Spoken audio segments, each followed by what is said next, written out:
नमस्ते जी, नमस्ते। क्या हाल चाल है आपके? सर हम बहुत अच्छे हैं, आप सुनाइएगा। हम भी बहुत बहुत अच्छे हैं। प्रेम से बोलेंगे राधे राधे। स्टार्ट करें? हाँ सर जी, करो। और ऑडियो वीडियो बताना आप मुझे ज़रा। गुंजन है, बादल हैं, सब लोग आ गए हैं। पर एक मुझे नमस्ते हैरानी जी। हो रही है यहाँ पर। हैरानी ये हो रही है कि 6 लाइक हैं और एक डिसलाइक है। भाई डिसलाइक वाले भैया, गुस्सा क्यों हो? गुस्सा मुझे बताओ पहले। तुम डिसलाइक कर रहे हो, इसका मतलब तुम गुस्सा हो मुझसे। मुझे बताओ क्या बात है, हैं? क्या सेवा पानी करूं मैं आपकी, मुझे बताओ आप। हैं? तो ये बेसिकली गुस्सा जाहिर करने का एक तरीका होता है और कुछ नहीं। तो आजा मेरे बच्चा, देख। तो सबसे पहले आया है वीडियो, आती तूने डिसलाइक मारा है, इसका मतलब तू मुझसे प्यार तो बहुत करता है? तेरे दिमाग में हर समय मैं ही चलता हूं, ठीक है? पर तू गुस्सा क्यों है ये मुझे बता। ओके सर जी, आगे बढ़ते हैं। मालिक अनुज हैं, जीएसटी अपडेट हैं, सारिका हैं, अपूर्वा हैं, अंकित हैं, सुधीर हैं, सब लोग आ गए सब। चलो ठीक है मालिक। और मैं आपके लिए बहुत ही शानदार और बेहतरीन चैप्टर और इंपॉर्टेंट चैप्टर है आईटीसी का, उसका रिवीजन करवाने के लिए जा रहा हूं। तो सभी लोग इत्मीनान से मेरे साथ में यहां पर जुड़े रहेंगे वैसे करके, ठीक है? हाँ सर, एकदम ठीक है। तो इसलिए क्योंकि कई दिन से रिवीजन नहीं करवाया था ना। ओले मेरा बच्चा, मैंने बताया था ना बाबू, मैं कल भी आया था। आपको मेरी आवाज़ से पता नहीं लग रहा? पिछले एक हफ्ते तबीयत मेरी खराब रही थी, तो इस वजह से खांसी जुकाम बहुत ज़्यादा हो गया था। अब टाइम ही ऐसा चल रहा है, क्या कर सकते हैं। तो मैं जैसे ही थोड़ा सा रिकवर हुआ, मैं तुरंत आपके सामने प्रकट हो गया हूँ वैसे करके। तो आइए यहाँ पर बात करते मेरा बच्चा, ठीक है? तो वैसे करके तो यहाँ पर ये हमारी हो गई बात, और बढ़ते हैं आगे की तरफ हम। अब अपने डिसलाइक को वापस ले लेना, ठीक है? अब तो मैंने क्लास शुरू कर दी तुम्हारी। Okay sir. Input tax credit की हम लोग बात करने के लिए जा रहे हैं, और यहाँ पर सीए इंटरमीडिएट में आते हैं 3 सेक्शन, सेक्शन 16, 17 और 18। लेकिन सीए फाइनल में आते हैं इसमें आपके 6 सेक्शन, यानी साथ में जुड़ जाते हैं 19, 20 और 21 करके। तो पहले देखते हैं सेक्शन नंबर 16। ये तो सीधी सी बात है कि अगर हम आईटीसी मोटे मोटे मतलब ग्रॉसली प्रैक्टिकली सोचते हुए, चीज़ों को विजुलाइज करते हुए मेरे साथ चलिएगा, जो मैं बोल रहा हूं उसे फील करना, अपने दिमाग के अंदर एक एक इमेजिनेशन लेकर आना, एक क्या बोलते हैं लाइक एक एक फिल्म चलाना अपने माइंड के अंदर कि आईटीसी का चैप्टर एक रेसिपिएंट के लिए ही है। हम रेसिपिएंट के यहां पर बैठे हुए हैं, और आज वो जो अपनी इनवर्ट सप्लाई वगैरह जो भी लेकर आ रहा है, चाहे वो गुड्स की है चाहे वो सर्विस की है, तो उस पर उसे आईटीसी मिलेगा या नहीं मिलेगा, मिलेगा तो किन किन कंडीशंस को पूरा करना पड़ता है, ठीक है? तो भाई पहली शर्त, हालांकि वैसे आप जानते हैं सेक्शन 16 के मुताबिक पूरी की पूरी 1 दर्जन यहां पर कंडीशंस दे रखी हैं कि बार है कि बार है, कंडीशन पूरी होंगी तो भैया तेरा आईटीसी मिलेगा भी, और सही सलामत तेरे पास भी रहेगा। और अगर एक भी कंडीशन रह गई, एक भी बच्चा छूटा, तो सुरक्षा का चक्कर टूटा, तो फिर मौज कर, फिर तुझे कुछ भी मिलने वाला यहां पर नहीं है, ऐसे करके। तो यहाँ पर पहली शर्त जो है क्रेडिट बुक करने की, वो ये है कि आपके हाथ में एक कागज का टुकड़ा होना चाहिए, एक डॉक्यूमेंट आपके पास में होना चाहिए जिसमें ये साबित होता हो कि हाँ, आपने इतने अमाउंट का जीएसटी सामने वाले व्यक्ति को पे किया है। एक टैक्स पे डॉक्यूमेंट होना चाहिए। That may be a debit note, main invoices, कुछ भी हो सकता है। अगर गुड्स इंपोर्ट किया है तो बिल ऑफ एंट्री हो सकती है ना? और अगर इनपुट सर्विस डिस्ट्रीब्यूटर से इनवॉइस आया है तो वो उसका इनवॉइस वो हो सकता है। अगर आरसीएम का मामला था तो सेल्फ इनवॉइसिंग, मतलब कोई ना कोई दस्तावेज आपके पास होना चाहिए। दूसरा, अगर मान लीजिए मैंने कॉम्पोजिशन डीलर वाले से लेकर आया हूं, तो वो मुझे बिल ऑफ सप्लाई देता है, और बिल ऑफ सप्लाई के अंदर उस बंदे को राइट नहीं होता है कि वो मुझसे जीएसटी चार्ज करे। तो उस बिल ऑफ सप्लाई के मुताबिक I have not paid any GST to the supplier, so accordingly क्या मुझे यहां पर कोई क्रेडिट मिलेगा? The answer is no, because I have no such kind of document that can prove that I have paid some amount of GST to the supplier. तो यहां पर हमें कोई किसी प्रकार का क्रेडिट अवेलेबल नहीं होगा। दूसरा, अगर मान लीजिए मैंने सामने वाले बंदे को एडवांस पेमेंट दे रखी है और उसने रिसीट वाउचर मुझे दे दिया है, तो भाई साहब रिसीट वाउचर के आधार पर क्या मुझे क्रेडिट मिलेगा? ऐसे की तैसी मिलेगी। इनवॉइस चाहिए, डेबिट नोट चाहिए, आईएसडी का इनवॉइस चाहिए, सप्लायर का इनवॉइस चाहिए, या बिल ऑफ एंट्री चाहिए। ये वाला टैक्स पेड डॉक्यूमेंट अगर आपके हाथ में नहीं है तो भूल जाओ, जब तक ये ना आएगा क्रेडिट मिलने वाला नहीं है, राइट? दूसरी बात, अगली कंडीशन यहां पर आती है मालिक दूसरी कि गुड्स आपको रिसीव हो जाना चाहिए। जो भी सप्लाई है गुड्स की या सर्विस की, that must be received by you. अगर आपको रिसीव नहीं हुई है, ऐसी की तैसी भले ही आपको इनवॉइस मिल गया है लेकिन सप्लाई अभी आपको रिसीव नहीं हुई है, तो आपको क्रेडिट बुक करने का कोई अधिकार नहीं है जब तक मिल नहीं जाएगी। पहले सप्लाई मिलेगी, उसके बाद ही आप क्रेडिट बुक कर सकते हैं। जैसे मान लीजिए इनवॉइस तो आ गया आपको 28 फरवरी को, लेकिन माल की डिलीवरी मिलती है आपको 2 मार्च को, तो आप 2 मार्च को क्रेडिट बुक कर पाएंगे, ना कि 28 फरवरी को, बिकॉज हमें सारी की सारी कंडीशंस पूरी करनी होती हैं। अगर मान लीजिए ऐसा हुआ कि मेरे हाथ में 100 किलोग्राम का इनवॉइस है लेकिन मुझे एक्चुअल में रिसीव हुआ है सिर्फ 90 किलोग्राम, 10 किलोग्राम रिसीव ही नहीं हुआ है, तो क्या मुझे उस 10 किलोग्राम का क्रेडिट मिलेगा? नहीं। मेरी ईमानदारी पर निर्भर करता है कि मुझे प्रोपोर्शनेट क्रेडिट ही अपनी किताबों में बुक करना चाहिए, बिकॉज सेकंड कंडीशन बोलती है कि जब तक मुझे रिसीव नहीं होगा तब तक मैं अपनी किताबों के अंदर क्रेडिट नहीं ले सकता हूं। लेकिन कभी कभी क्या होता है, जैसे bill to ship to model होता है, उसमें चीजें मुझे रिसीव नहीं होती हैं।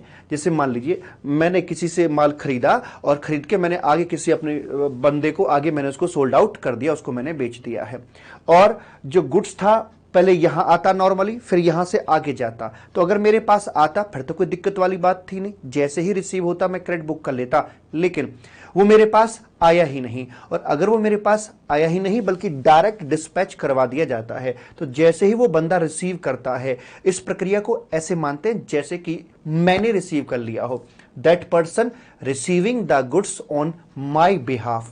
So the date on which the third party receiving the goods or service etc whatever, it shall be deemed that goods has been received by me, and on that date I will be eligible to book the credit in my books of account. Is it okay? Yes sir. अगर मान लीजिए lot में माल आ रहा है, मैंने 1000 ceiling fan का पीछे से कॉन्ट्रैक्ट किया था, एक दिन उन्होंने ब्लेड्स भेज दिए सारे के सारे, एक दिन सारे की सारी मोटर भेज दी, और लास्ट डे पर आया रेगुलेटर। तो मैं कौन सी डेट पर अपनी किताबों में क्रेडिट बुक कर पाऊंगा?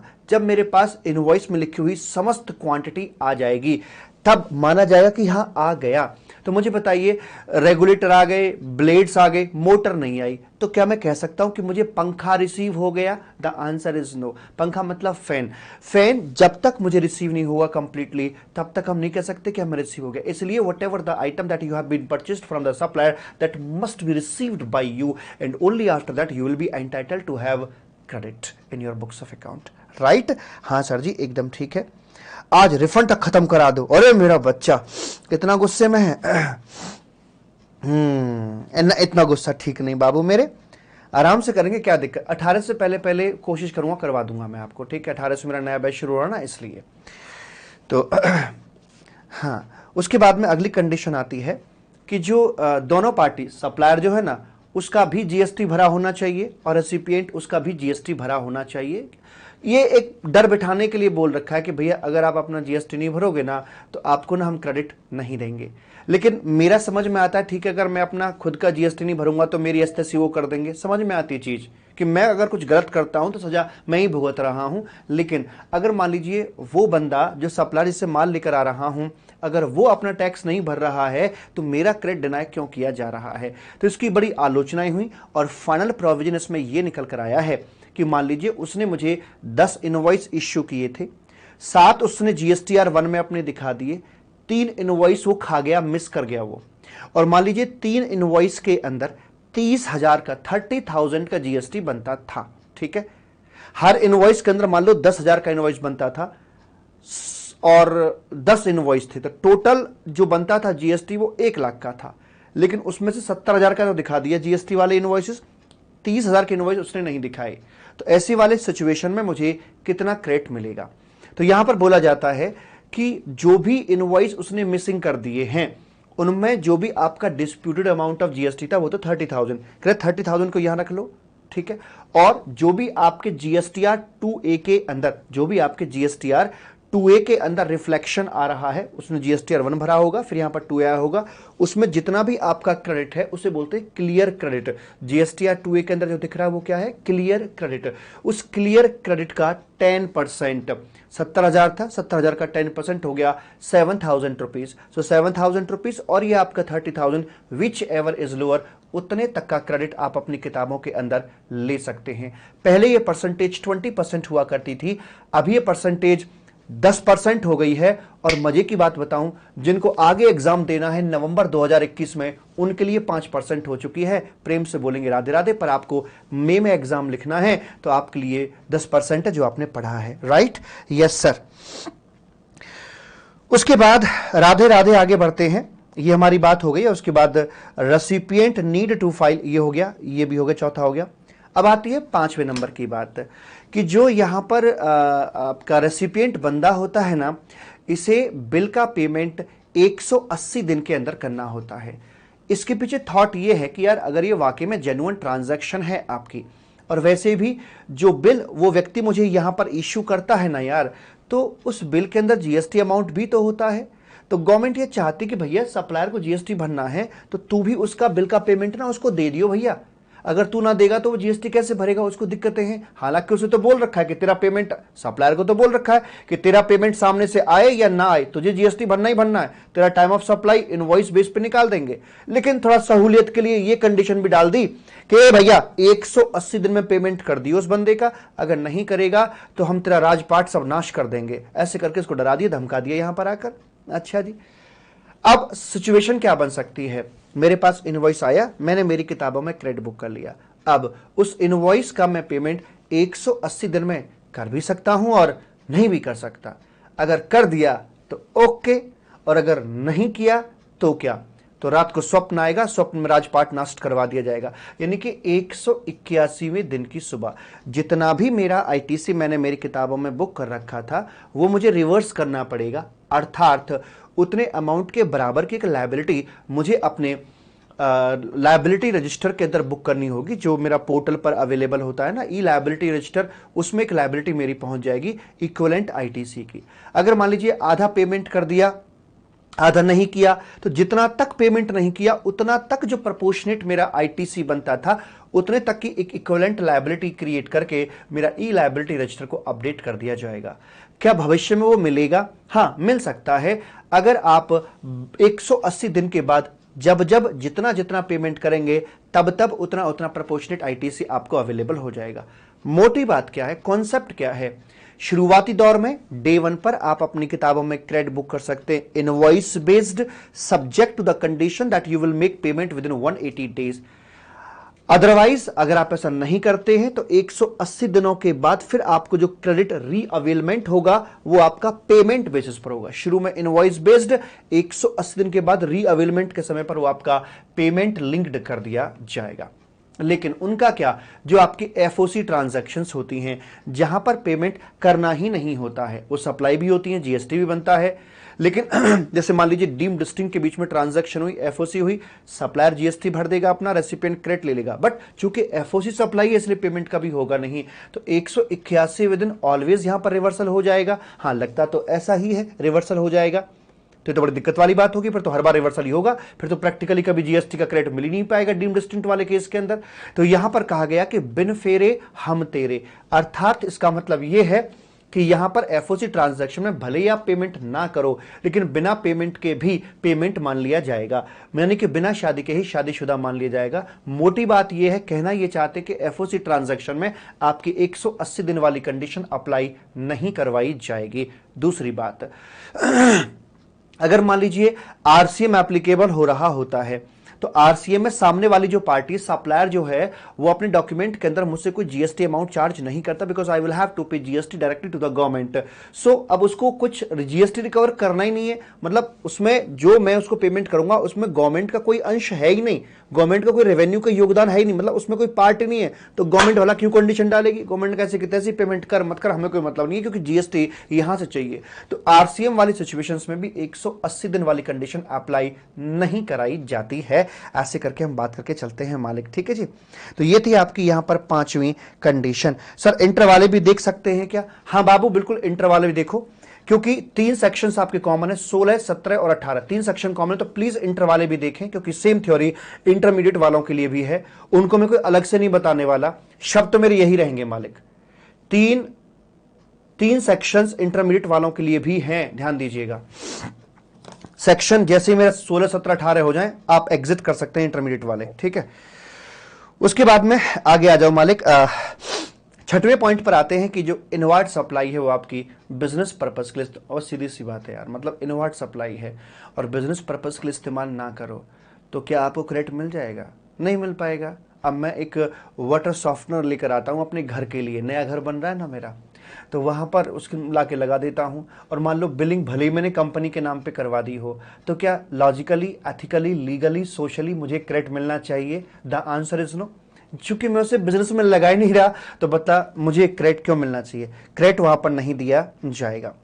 7वां पॉइंट बोलता है कि यहां पर आप उसे जो आपकी जो आउटवर्ड सप्लाई है that must B non exempted supply. अब नॉन एग्जेम्प्टेड क्या होती है वो आप यहां पर देख सकते हैं। आउटवर्ड सप्लाई को 3 हिस्सों में बांटा जा सकता है, टैक्सेबल हो गई, एग्जेम्प्टेड हो गई, और आपकी हो गई साहब जीरो रेटेड। जो एक्सपोर्ट वाली सप्लाई होती है उन्हें जीरो रेट के नाम से जानते हैं।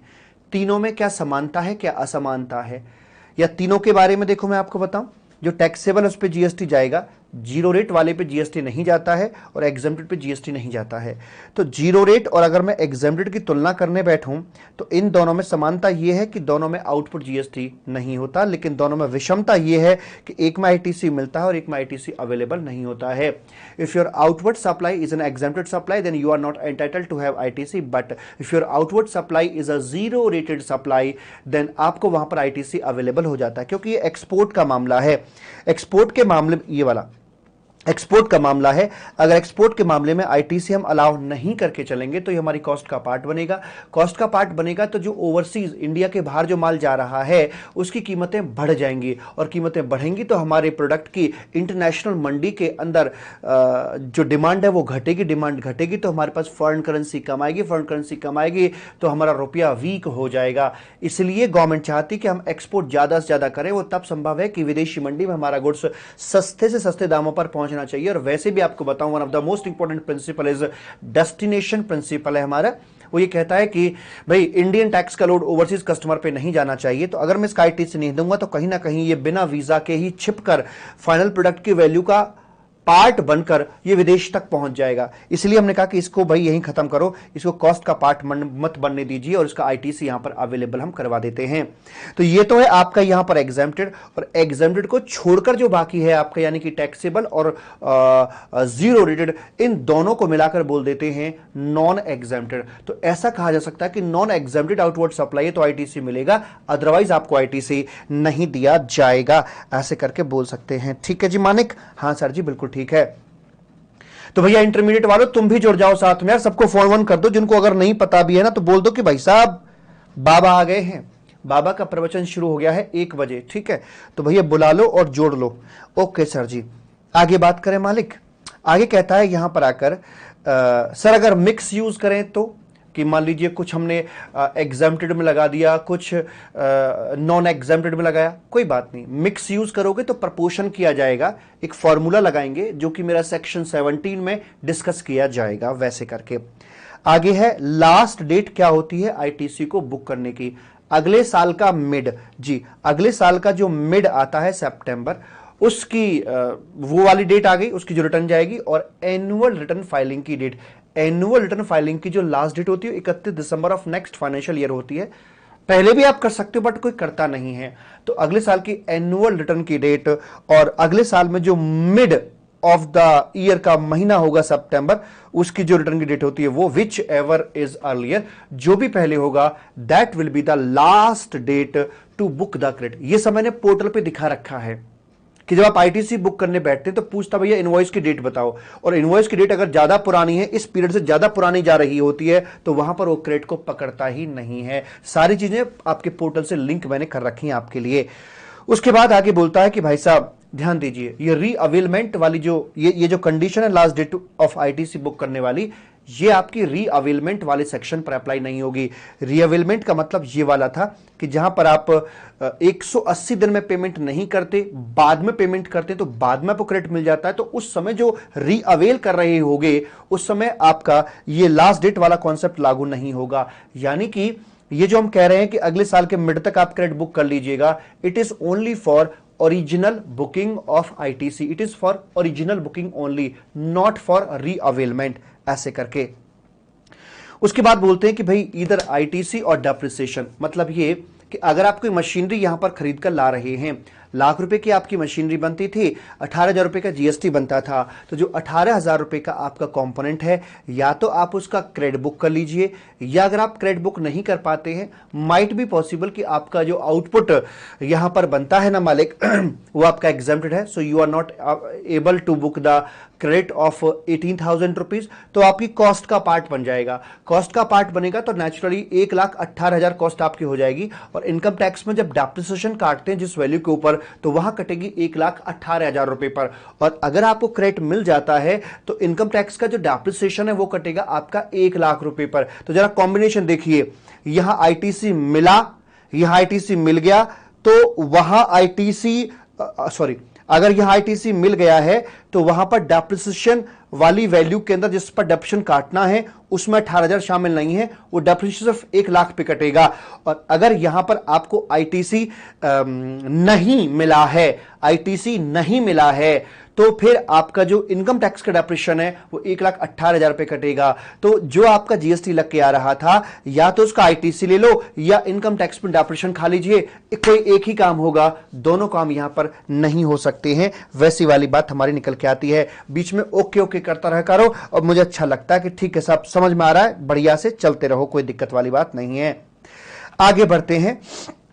कैपिटल गुड्स, कैपिटल गुड्स को आपने उसकी होल लाइफ इस्तेमाल करना होगा। अगर आप उसको संपूर्ण जीवन इस्तेमाल नहीं करते, क्योंकि देखो जब आप कोई कैपिटल गुड्स लेकर आते हो, मैं ये आईपैड लेकर आया हूं, मैंने इसका पूरा का पूरा क्रेडिट बुक कर रखा है, तो मेरा फर्ज बनता है कि मैं उसको होल लाइफ अपने बिजनेस पर्पस के लिए इस्तेमाल करूं, ना कि मैं मेरे बच्चों को दे दूं कि भैया चलो स्कूल की क्लास ऑनलाइन चल रही है तो मेरे इस आईपैड पे कर लो, पर्सनल पर्पस के लिए ट्रांसफर ना कर दूं।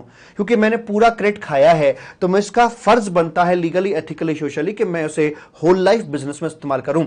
लेकिन अगर बीच में कोई भी घटना घटित होती है, मैं इसे होल लाइफ इस्तेमाल नहीं करता हूं, बेच बाच देता हूं या पर्सनल यूज में ट्रांसफर कर देता हूं, तो मुझे प्रपोर्शनेट आईटीसी का कुछ खेल खेलना पड़ जाएगा, जिसकी डिटेल व्याख्या की जाएगी सेक्शन नंबर 18 के अंदर। उसके बाद में आगे बात करते हैं नो आईटीसी अलाउड। अगर मान लीजिए कोई रीअसेसमेंट का मामला है, फ्रॉड व्रॉड है, कुछ उल्टे पुल्टे काम कर रखे हों, तो भाई साहब वहां पर भी आपको आईटीसी अवेलेबल नहीं होगा। और कुछ चीजें ऐसी आएंगी जहां पर बोला जाएगा नो मींस सिर्फ नो, नो मींस सिर्फ नो, नेगेटिव लिस्ट बताई जाएगी कि भैया इन इन चीजों का आपको क्रेडिट अवेलेबल नहीं होगा। That will be discussed in section number 17 sub section 5 के अंदर। तो ये थी आपकी चारों दिशाओं में जो 12 कंडीशंस दे रखी हैं। कौन कौन सी कंडीशंस हैं कि भाई यहां देखा जाए कि सप्लायर का भाई वो अपना टैक्स भर दे, और ये रेसिपिएंट भी अपना टैक्स भर दे, इनवॉइस जैसा कोई डॉक्यूमेंट होना चाहिए, सप्लाई रिसीव हो जानी चाहिए, वो ब्लॉक्ड सप्लाई नहीं होनी चाहिए, मतलब ब्लॉक्ड क्रेडिट में नहीं आना चाहिए, फ्रॉड वगैरह का मामला नहीं होना चाहिए, बिजनेस पर्पस के लिए इस्तेमाल करना, कैपिटल गुड्स है तो होल लाइफ इस्तेमाल करना, कैपिटल गुड्स में आईटीसी या डेप्रिसिएशन कोई एक ही काम ले सकते हो, आगे नॉन एग्जेम्प्टेड होना चाहिए, ऊपर जो है वो अपना टैक्स भर देना चाहिए, नीचे सामने वाले का पेमेंट कर देना होगा, और लास्ट डेट का ध्यान रखिएगा। तो ये वो कंडीशंस हैं जिनके आधार पर आपसे क्वेश्चन बनाकर पूछा जाएगा। ये कंडीशंस आपके थ्योरी में नहीं आएंगी, इन पर बेस्ड क्वेश्चंस आपसे पूछे जाएंगे। और चाहे आपका इंटरमीडिएट है, चाहे आपका फाइनल है, मालिक क्वेश्चंस इसके ऊपर बेस्ड मैंने क्वेश्चन बैंक में दे रखे हैं। अब आपका फर्ज बनेगा कि इसके बाद आप क्वेश्चन आंसर सॉल्व करके देखें, इसके मजा आएगा। ठीक है जी। Arjun, yes, CA exam are held as per schedule. इन चीजों पे ध्यान मत दो, आप एग्जाम आपके हो रहे हैं कि एग्जाम होंगे नहीं होंगे, इन चीजों पे ध्यान मत दो प्लीज। जो कर्म है, भगवान ने कहा अपना कर्म करो, आगे क्या होना है तुम्हें कुछ नहीं पता, और आपका कर्म है कि आप पढ़ाई करें, दैट्स इट। मेरा कर्म है कि मैं पढ़ाऊं, आपका कर्म है कि आप पढ़ाई करें। ये मेरा सेक्शन नंबर 16 था। अब मैं लिए चलता हूं आपको सेक्शन नंबर 18 पर, 17 बाद में करेंगे। सेक्शन नंबर 18 पर हम आपको लिए चलते हैं मालिक। और सुनाओ, घर में सब ठीक ठाक, मौज बहार, अपना ध्यान रखना, बहुत ज्यादा फैल रहा है कोरोना। घर से बाहर मत निकलना जब तक बहुत ज़रूरी ना हो, और जब भी निकलो तो पहले मैं कहता था कि जब भी घर से निकलो तो मुस्कान पहन कर निकलो, मुस्कान साथ है तो दुनिया साथ है, वरना आंसुओं को तो आंखों में भी जगह नहीं मिलती। पर मैं कहता हूं कि जब भी घर से निकलो मास्क पहन कर निकलो, क्योंकि मास्क साथ है तो दुनिया साथ है, वरना कोई नहीं पूछेगा। तो मैं आ रहा हूं सेक्शन नंबर 18 के ऊपर। कहाँ है भाई 18? अरे आजा भाई, अरे काहे दुखी कर रही है भाई सेक्शन 18।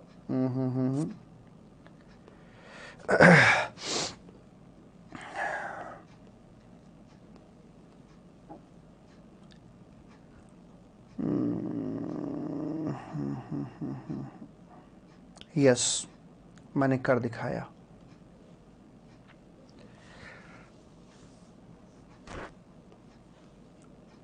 सेक्शन नंबर 18 ये रहा। मैं जल ग्रहण कर लूं जरा, अगर आप कहो तो।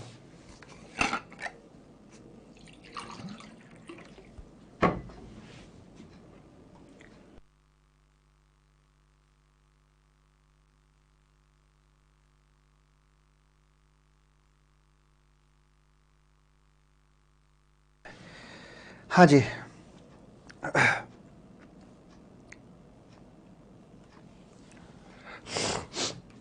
Section number 18। सेक्शन नंबर 18 ना बाबू मेरे दो हिस्सों में बटा हुआ है। एक तरफ आते हैं सेक्शन 18 1 2 3, और दूसरी तरफ आते हैं इसके सेक्शन नंबर 18 के 4 5 और 6।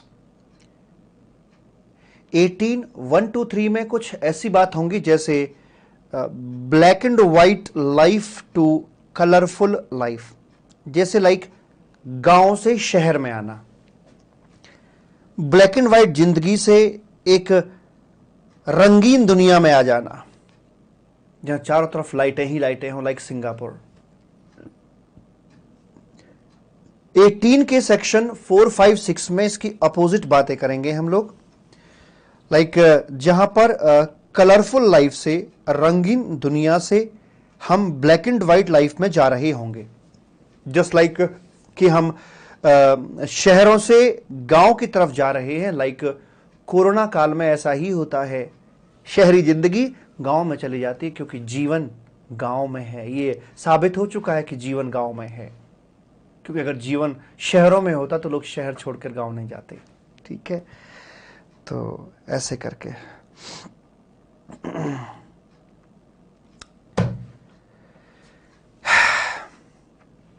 18:1 शुरू करते हैं, और 18:1 के 4 कंपोनेंट हैं ABCD। 18:1 का जो ए आता है ये कहता है कि एक फेज वो था कि जहां आप भूखे नंगे घूम रहे थे, नहीं ऐसे नहीं, मतलब जहां पर आपका रजिस्ट्रेशन भी नहीं था, एक फेज वो था। लेकिन अचानक से वो घटना घटित हुई और आपकी शादी, मतलब रजिस्ट्रेशन यहां पर हो गया। तो इस घटना का क्या प्रभाव पड़ेगा ATC के ऊपर? ऑब्वियस सी बात है यार, जब तक रजिस्ट्रेशन नहीं था तो आप आउटपुट GST लायबिलिटी भी नहीं बनती थी और आपको ITC भी नहीं मिलता था। अब रजिस्ट्रेशन हो गया है तो आउटपुट GST भी आपका बनेगा और आपको ITC भी मिलेगा। बिल्कुल ठीक बात है, दोनों अलग अलग हुए, ये ब्लैक एंड व्हाइट, ये कलरफुल। लेकिन इस दौरान आपके पास जो भी आपने सामान सुमून खरीदा होगा इस दौरान में, तो क्या उसका ITC आपने बुक किया होगा? The answer is no. अब उसमें से कुछ माल बचा हुआ है और जो यहां से शिफ्ट होकर जा रहा है, पोटली बनकर जा रहा है, गांव से शहर की तरफ पोटली बन के जा रहा था। क्या इस समय इस पर क्रेडिट लिया था? नहीं। यहां जब ये पहुंचेगा तो क्रेडिट मिलना चाहिए, यस। क्यों? क्योंकि यहां पर जब इसकी सेल या सप्लाई होगी तो इस पर आउटपुट GST भरना पड़ेगा, और भरना पड़ेगा तो कॉरस्पॉन्डिंग ITC मिलना चाहिए। ठीक है, तो इसलिए जो भी बचा कुचा, सेक्शन 18 का पूरा एक संपूर्ण सार है बचा कुचा।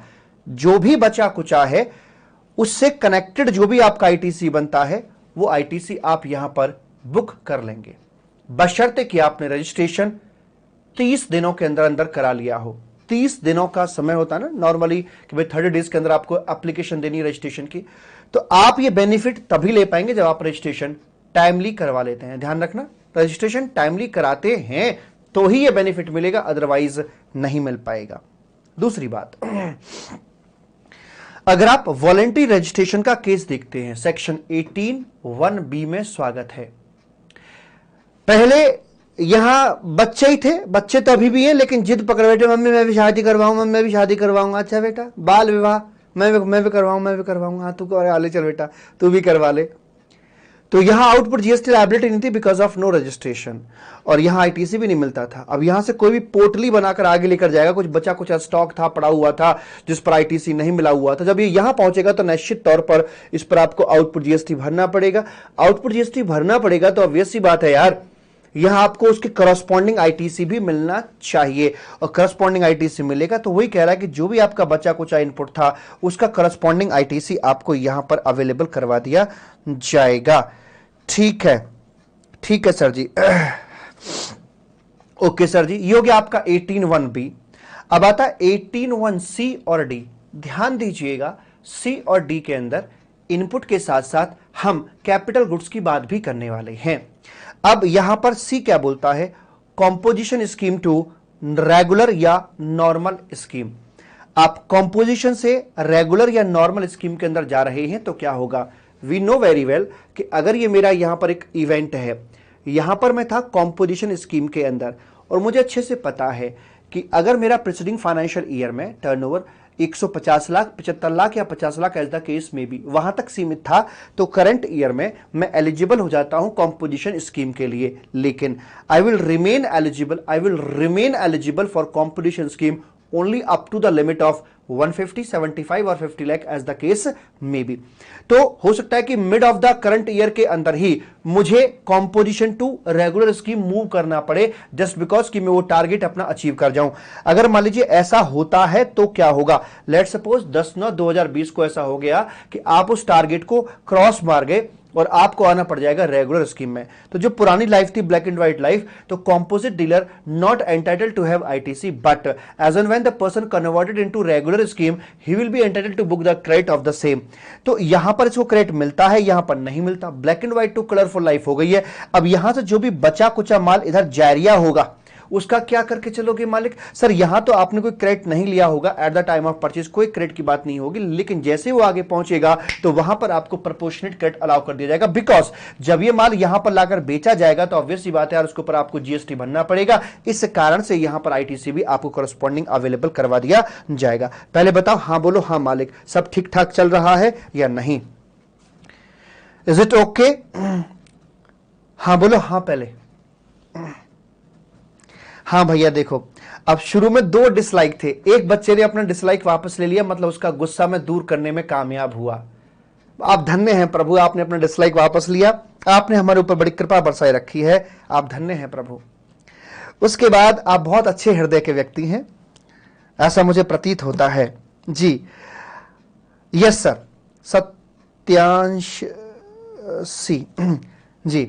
उसके बाद हाँ, यहां पर ना हम लोग कैपिटल गुड्स की बात भी करते हैं मालिक, ध्यान दीजिएगा। इसमें अगर मैं कंपोजिट डीलर हूं, जब मैं बोला करूं ना हौले हौले, मैं कोई तेज तेज तो बोल नहीं रहा, तो आप थोड़ा विजुलाइज किया करो, चीजों को समझा करो, महसूस किया करो, एक बिंदु से बिंदु जोड़ा करो। तो मैं एक कंपोजिट डीलर हूं और मैंने एक कैपिटल गुड्स परचेज किया था, बट मुझे तो क्रेडिट नहीं मिलेगा ना, but during the current year मैंने मेरा स्टेटस कंपोजिट डीलर का खो दिया और मैं रेगुलर स्कीम का हिस्सा बन जाता हूं। अब क्या होगा जी? तो जब तो मैंने कैपिटल गुड्स का क्रेडिट नहीं लिया था, लेकिन क्या मैं अब उसका क्रेडिट ले पाऊंगा? क्योंकि अब मैं रेगुलर स्कीम के अंदर आ चुका हूं, क्या मुझे अब क्रेडिट मिल जाएगा? मिलना चाहिए कि नहीं मिलना चाहिए? हाँ सर, अब उसका क्रेडिट यहां पर अवेलेबल हो जाएगा। लेकिन कैसे अवेलेबल होगा? क्योंकि यार इनपुट को तो मैं क्वांटिफाई कर पाता हूं, क्वांटिटी के रेशियो में एलोकेट कर लेता हूं कि यार इतना बचा कुचा था, 10 किलो 20 किलो तोल लेता हूं, चेक कर लेता हूं, मीजर कर लेता हूं। लेकिन यार मशीनरी मान लो जेनसेट था, जनरेटर था या कोई और मशीनरी थी, वो तो एक ही पीस है यार। तो उसका जो मेजरमेंट होता है वो लाइफ के अकॉर्डिंग होता है कि ये कितना यूज हो गया। मान लो 5 साल की लाइफ थी, 2 साल तुमने या 6 महीने इस्तेमाल कर लिया आपने, है ना। तो कितने परसेंट आपका इस्तेमाल हो गया, तो जितने परसेंट इस्तेमाल हो गया उतना रहने दो, और जो बचा कुचा है, इस पूरे सेक्शन 18 का क्रक्स क्या है, बचा कुचा, जो भी बचा कुचा कैपिटल गुड्स है और बची कुची लाइफ के संबंध में जो भी प्रपोर्शनेट आपकी उसकी आईटीसी बनता है, उतने तक का क्रेडिट अपनी किताबों में ले सकते हो। अब प्रपोर्शन कैसे करके चले, तो उन्होंने माना है 5% पर क्वार्टर, तो एक तरह से डेप्रिसिएशन मान के चलिए 5% पर क्वार्टर। मतलब कि अगर आपने एक साल इस्तेमाल कर लिया है एक साल आपने इस्तेमाल कर लिया है, तो वहां पर एक साल का मतलब हो गया कि लाइक 5% पर क्वार्टर से 20% छोड़ देना, बाकी का 80% क्रेडिट अपनी किताबों के अंदर बुक आप कर सकते हैं। वो वाले फॉर्मूले से यहां पर बात करी जाती है मालिक। Right sir, yes sir. IDT revised कर लिया तूने, और यहां ध्यान दो, आपस में बात मत करो। हाय दीपाली, यहां राम रतन, यहां ध्यान दो। तो उसके बाद में आगे आते हैं 18(1)D पर आते हैं। ये भी बिल्कुल 18(1)C के जैसा ही है, एग्जेम्प्टेड टू नॉन एग्जेम्प्टेड। ठीक है, पहले आपको क्रेडिट बुक करने का अधिकार नहीं था, लेकिन अब आप अपनी किताबों के अंदर क्रेडिट बुक कर सकते हैं। तो जो जिस तरह से समझाया 18(1)C में, वैसे ही बात यहां पर होगी। पर ध्यान देना, ये जो आपके 18(1)C और D में ही कैपिटल गुड्स की बात होती है, A और B वाले पार्ट में सिर्फ इनपुट की बात होती है। अब इतना सब होने के बाद में जो चीजें यहां देखी हैं, अगर ये पोर्टल पर देखने को मिल जाए कि हमें ये तो बोल दिया कि बचा कुचा क्रेडिट हम क्लेम कर लेंगे, कैसे क्लेम करोगे भैया, कैसे? अब समझना, जरा टेक्निकल चीज समझिए जरा, ऑफिस में क्या दिक्कत आएगी, यहां से तो समझ में आ गया, हाँ हाँ ओके ओके, लेकिन अभी नहीं समझ में आए पूरी बात, कैसे क्लेम करोगे? क्योंकि जैसे मान लीजिए जब मैं लेकर आया था, मेरा प्रोडक्ट एग्जेम्प्टेड था, तो उस समय तो मैंने क्रेडिट नहीं लिया होगा ना यार, उस समय उसने जीएसटी वगैरह अपना फाइल कर दिया होगा, उस समय मैंने कोई क्रेडिट नहीं लिया। आज कैसे क्रेडिट बुक करूं? क्योंकि नॉर्मली जो मेरा ई क्रेडिट लेजर होता है, उसमें जीएसटीआर 2A के आधार पर हम अपनी बात कर पाते हैं, लेकिन वो तो वक्त निकल चुका है। अब मैं लेटर डेट पर कैसे अपने ई क्रेडिट लेजर के अंदर उस बैलेंस को अपडेट करूं, कैसे वहां तक पहुंचाऊं? तो इसके लिए फिर मैं आपको, हालांकि देखो रिवीजन वीडियोस तो बाबू मैं पोर्टल पे तो नहीं जा सकता, बट फिर भी एक बताऊं आपको मैं। तो जीएसटी, अब इसके बाद होता है इसका पोर्टल ट्रीटमेंट, कि ये चीजें जो आपने थ्योरेटिकली पढ़ी, इनको पोर्टल पे जाके कैसे हैंडल किया जाता है, gst.gov.in करके। ये पोर्टल ही ना खुला, बताओ क्या कर सकते हैं। हाँ, अब बताओ मैं क्या करूं इसमें?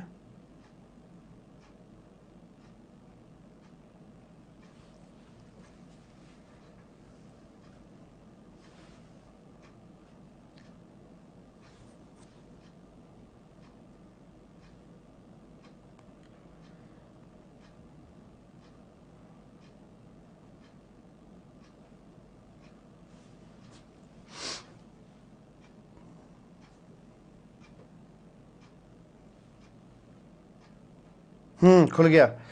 पोर्टल की दिक्कत नहीं थी, हमारे इंटरनेट में दिक्कत थी।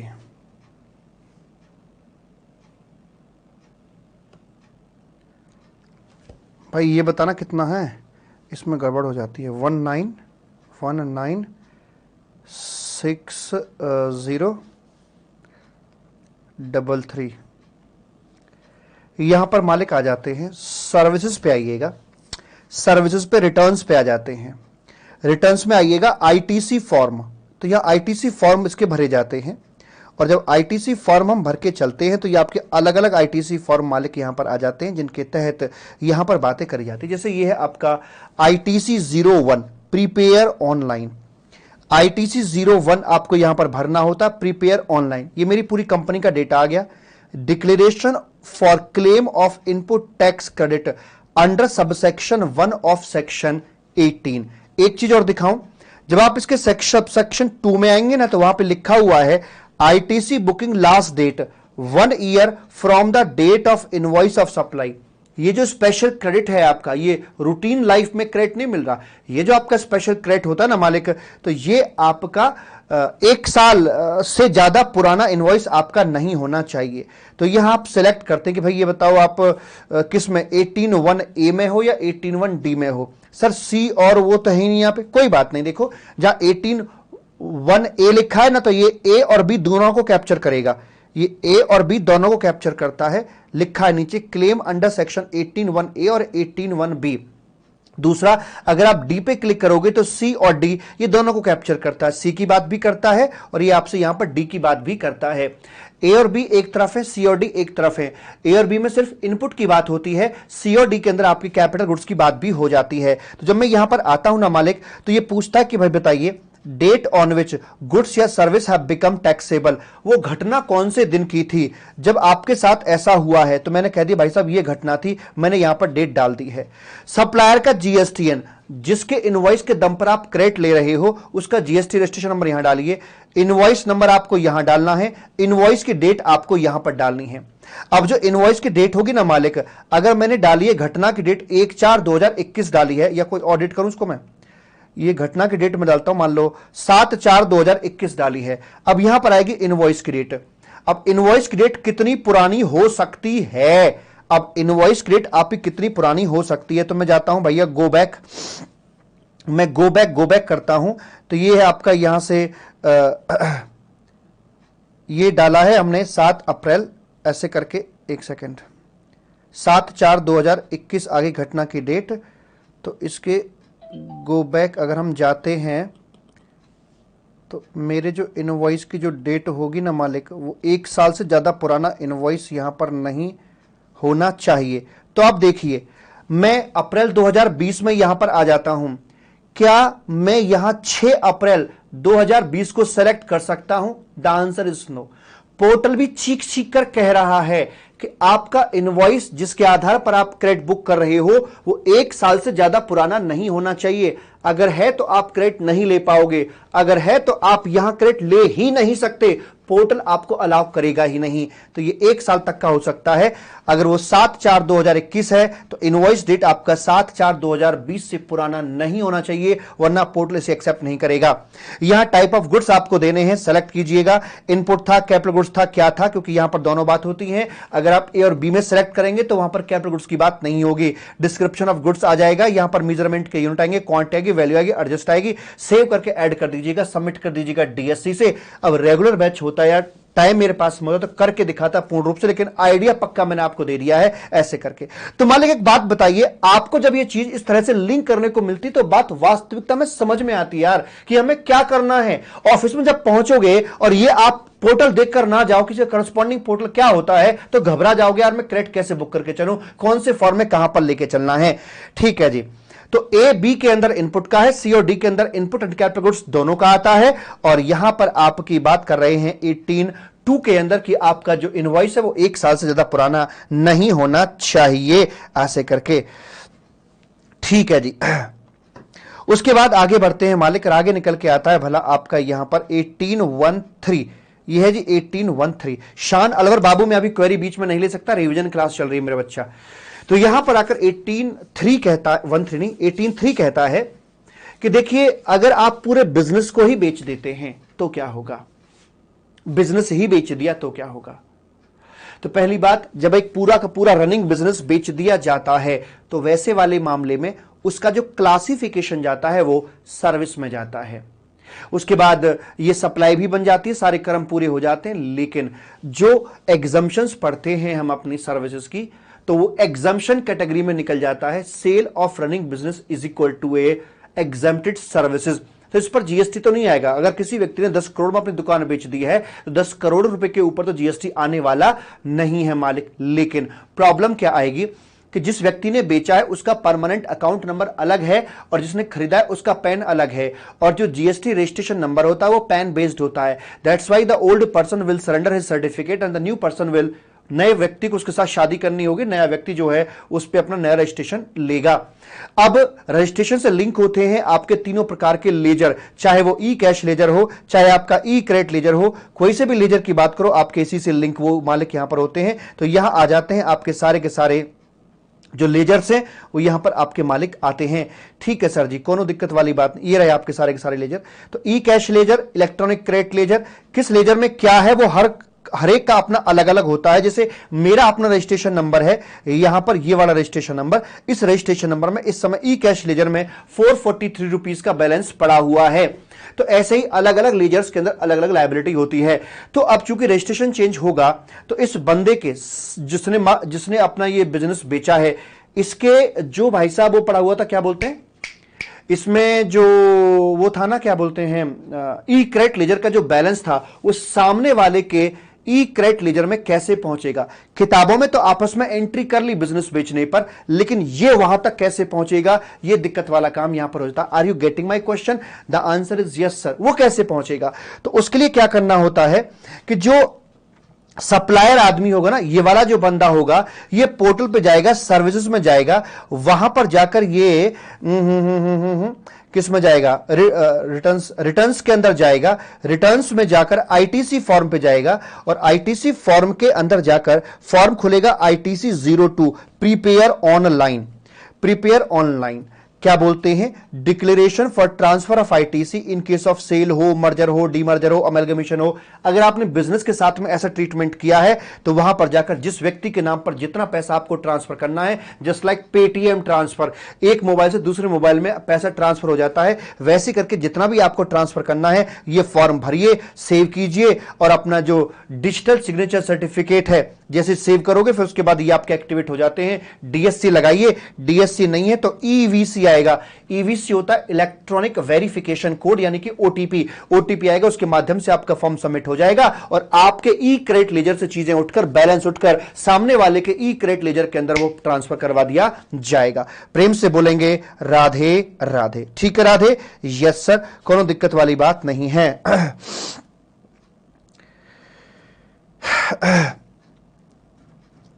जी, तो ये सारी बात यहां पर आ जाती है आपकी। मिस्टर एक्स गोइंग कंसर्न, इन्होंने इसको वाई को बेच दिया है, तो जो भी इसके ई क्रेडिट लेजर का बैलेंस था वो आगे वाले के ई क्रेडिट लेजर के अंदर यहां पर पहुंचा दिया जाएगा मालिक। ठीक है? Yes sir. अब बढ़ते हैं आगे की तरफ और फिर आता है आपका यहां पर 18(4) करके यहां पर आ जाता है मेरे बच्चा। 18(4) में क्या है? 18(4) में ये कहता है, 18(4) में ये कहता है मालिक कि देखो, आज आपने कोई भी कैपिटल गुड्स परचेज किया, मतलब अपोजिट होने वाला है, मतलब लाइक रंगीन दुनिया से ब्लैक एंड व्हाइट लाइफ के अंदर आप शिफ्ट होने के लिए जा रहे हो। रंगीन से ब्लैक एंड व्हाइट लाइफ में आप शिफ्ट होने के लिए जा रहे हो। लाइक शुरू में आप एक रेगुलर स्कीम का पार्ट थे, या कहिए कि आप लाइक नॉन एग्जेम्प्टेड में डील किया करते थे, राइट? Yes sir. लेकिन अब कुछ ऐसी घटना घटित हुई कि या तो आप कॉम्पोजिशन में आ गए या आपकी सप्लाई एग्जेम्प्टेड हो गई। मतलब पहले आप क्रेडिट ले पाते थे बट अब आप नहीं ले सकते। तो जो भी बचा कुचा स्टॉक आपका होगा, ईदर ऑफ इनपुट और ऑफ कैपिटल गुड्स, उसके संबंध में जो ऑलरेडी क्रेडिट ले चुके, वो तो खा चुके क्रेडिट, तो आप ले चुके थे, लेकिन अब वो आगे ऐसे फेज में जा रहा है, गांव में जा रहा है। अब मर्सिडीज या ऑडी गांव में थोड़ा चलेगी यार, शहरों में चलती है, गांव में थोड़ा चलेगी वो। अब वो अगर वहां पर जा रहा है, जो भी स्टॉक जा रहा है, तो उसकी जब सप्लाई अगले वाले फेज में की जाएगी तो वहां तो आउटपुट जीएसटी उसको ना देना पड़ेगा, और जब आउटपुट जीएसटी नहीं देना है तो क्या करस्पॉन्डिंग आईटीसी अवेलेबल हो जाएगा? The answer is no. और जब करस्पॉन्डिंग आईटीसी अवेलेबल आपको होना नहीं है तो क्या करोगे? तो सर जितना भी उसका करस्पॉन्डिंग आईटीसी बनता था वो हमें यहां पर रिवर्स करना पड़ जाएगा। रिवर्स करने का मतलब आउटपुट लायबिलिटी के अंदर उतना पैसा ऐड करना पड़ जाएगा। तो पहले 1 2 3 में क्या देख रहे थे? जो भी बचा कुचा है उतना क्रेडिट ले रहे थे। अभी उल्टा होने पर क्या, जो भी बचा कुचा माल था उससे कनेक्टेड जो मेरा क्रेडिट बनता है उतना मुझे रिवर्सल करना पड़ रहा है, या ऐसे कहिए उतना अमाउंट मेरी आउटपुट लायबिलिटी में ऐड करना पड़ रहा है। वही यहां पर बात कही जाती है। लेकिन ध्यान रखना, सेक्शन 18(1 2 3) पढ़ते समय जब मुझे प्रपोर्शन करना होता है तो मुझे मदद लेनी होगी क्वार्टर प्रोपोर्शनेट की 5% पर क्वार्टर और पार्ट देयर ऑफ। लेकिन जब आप बात करेंगे 18, 4, 5 और 6 की, तो यहां पर प्रपोर्शन रखिएगा मंथली प्रपोर्शन, कि जितने महीने आपने इस्तेमाल कर लिया उतना छोड़ दीजिए, बाकी के बाद में आप जो भी ट्रीटमेंट है वो आप यहां पर कर सकते हैं ऐसे करके, ठीक है। तो इनपुट और कैपिटल गुड्स दोनों के ऊपर लागू किया जाता है। 18.5 नॉट रेलिवेंट और 18.6 की बात करते हैं। 18.6 यह कहता है कि अगर मान लीजिए आपने कोई भी कैपिटल गुड्स परचेज किया था, मैं आईपैड लेकर आता हूं, साल, 1.5 साल, 2 साल बाद मैं इसे बेच देता हूं, तो क्या मेरे पास पूरा का पूरा क्रेडिट रहना चाहिए या नहीं रहना चाहिए? क्योंकि मैंने अपना वादा पूरा नहीं निभाया तो पूरा क्रेडिट मेरे पास में नहीं रहना चाहिए। मुझे प्रपोर्शनेट एक डिसअलाउ करना ही पड़ेगा। बची कुची लाइफ के संबंध में जो इसका क्रेडिट बनता था वो सब रखने का अधिकार मुझे बिल्कुल भी नहीं पहुंचता है। तो पहले तो मैं वो निकाल लूंगा जो भी इसकी बची कुची लाइफ का था, जो बचे महीनों का क्रेडिट था वो निकाल के यहां पे रख लूंगा। साथ में दूसरे एंगल से भी नब्ज को पकड़ के चलेंगे कि आउटपुट में जितने का मैंने बेचा है उस वैल्यू के ऊपर भी तो जीएसटी आ जाएगा ना, because it's a permanent transfer of business asset, it's a supply basically, और उस पर आउटपुट जीएसटी भी बन जाएगा। इधर आईटीसी भी रिवर्स हो रहा है, उधर आउटपुट जीएसटी भी बन रहा है। ये तो दोहरी मार पड़ गई यार। अब इसमें क्या करके चलें? यहां से भी रिवर्सल करो और वहां भी जीएसटी भर के चलो। तो लॉमेकर ने कहा कि ये जो आपका आईटीसी रिवर्सल का अमाउंट है, या ये कहिए कि आउटपुट जीएसटी में लायबिलिटी में ऐड करना, ये वाला पैसा और आपका आउटपुट जीएसटी, इन दोनों में जोन सा भी अधिक है ना, उतना अमाउंट आपके ई लायबिलिटी रजिस्टर के अंदर जाकर अपडेट करवा दिया जाएगा ऐसे करके। लेकिन कुछ चीजें ऐसी होती हैं जो वन टाइम इन नेचर होती हैं, like refractory, jigs, fixtures, moulds, dies etcetera, जो एक बार प्रोसेस में डाल दिए जाते हैं तो वो 100% deem to be consumed consider किए जाते हैं। तो अगर ऐसी वाली बात है तो उनके ऊपर फॉर्मूला नंबर 1 नहीं लगाया जाएगा, उनके संबंध में कोई आईटीसी का रिवर्सल नहीं होगा। लेकिन हां, अगर हमने उन्हें थोड़े बहुत कंसीडरेशन लेकर बेच बाच दिया है तो उस कंसीडरेशन पर जो आउटपुट जीएसटी बनता होगा वो जरूर हमें पे करना पड़ जाएगा, अदरवाइज उसके ऊपर फॉर्मूला नंबर 1 नहीं लगाया जाएगा। ठीक सर जी। तो ऐसे करके हमारी बात आती है। एक विशेष बात मैं आपको और बता दूं, यहां जो 18.6 पढ़ रहे हैं इसमें भ्रांतियां हैं। कहीं पर ये फॉर्मूला 1 लगाने के लिए क्वार्टरली प्रपोर्शनेट किया जाता है और कहीं कहीं इसे मंथली प्रपोर्शनेट किया जाता है। दोनों ही सही है। सी इंस्टीट्यूट ने दोनों को एक्सेप्ट कर रखा है कि भैया एग्जाम में तो मंथली प्रपोर्शनेट करना या क्वार्टरली करना, हम दोनों को मान के चलेंगे, जो मर्जी कर लेना। लेकिन फिर भी मैं अपनी तरफ से बोल रहा हूं आप मंथली लेकर चलना, क्योंकि इससे मेरा एक यूनिफॉर्म फॉर्मूला तैयार होता है कि जब मैं 18, 1, 2, 3 की बात कर रहा होता हूं तो वहां पर हमसे बोला जाता है कि क्वार्टरली प्रपोर्शनेट करो, और जब भी मुझे 18, 4, 5 और 6 की बात करनी होंगी तो वहां पर हम अपनी मंथली प्रपोर्शन जैसी बातें करके चलेंगे। तो आप यहां पर मंथली ही लेकर चलना, राइट। दोनों ही ठीक है, हालांकि क्वार्टरली भी ठीक है, मंथली, लेकिन एक लेके चलते हैं ना, क्यों कंफ्यूजन पालते हैं, मंथली आप इसे यहां पर लेकर चलेंगे, राइट। Yes sir. तो इस प्रकार से आपका सेक्शन नंबर 18 यहां पर आकर मालिक कंप्लीट हो जाता है। Is it okay? Yes sir. पहले बताओ अगर यहां तक ओके है तो हम आगे बढ़ते हैं मालिक। अगर यहां तक ओके है तो बढ़ते हैं आगे।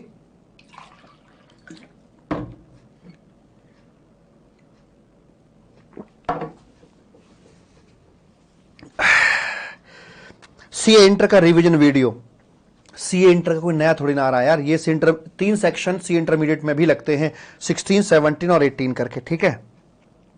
चलो अब मैं मूव करता हूं अपने अगले सेक्शन, सेक्शन नंबर 17 की तरफ। Are you ready for the same? Oh yes. Section number 17। Break लोगे 5 मिनट का? बोलो। Would you like to have break for 5 minutes? लेना चाहो तो ले लो, तुम्हारी मर्जी है।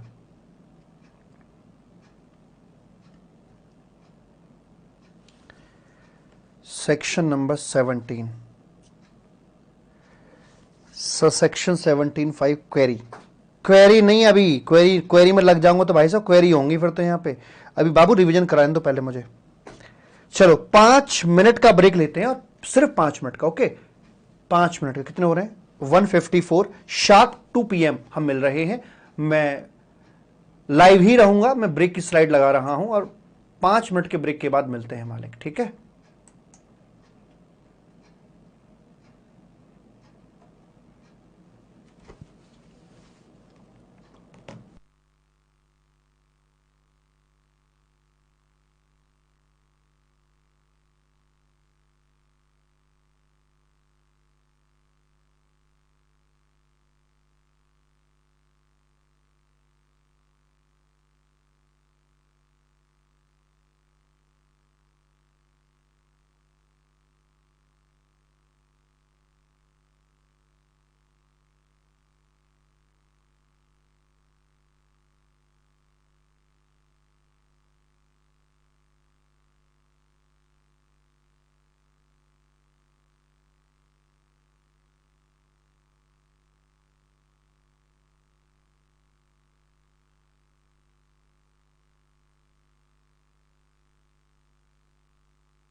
हाँ बच्चा आजा, आ गए।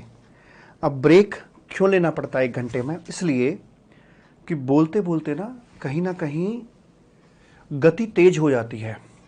अब 5 मिनट के ब्रेक से ठहराव आता है और आराम से तसल्ली से बात करते हैं। इसके लिए हम सेक्शन नंबर 17 के 6 सब सेक्शन हैं, 1 2 3 4 5 6।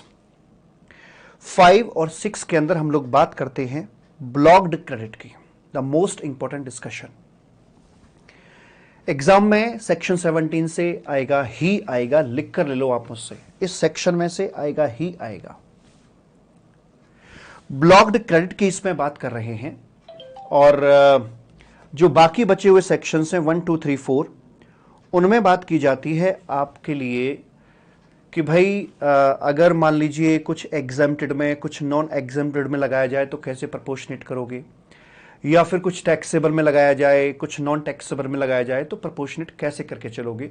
उन तमाम बातों पर इसकी चर्चा करी जाती है। ठीक है, तो यहां पर सबसे पहले आपके सामने आ रहा है ब्लॉक्ड क्रेडिट और इसमें बात करते हैं पैसेंजर मोटर व्हीकल की।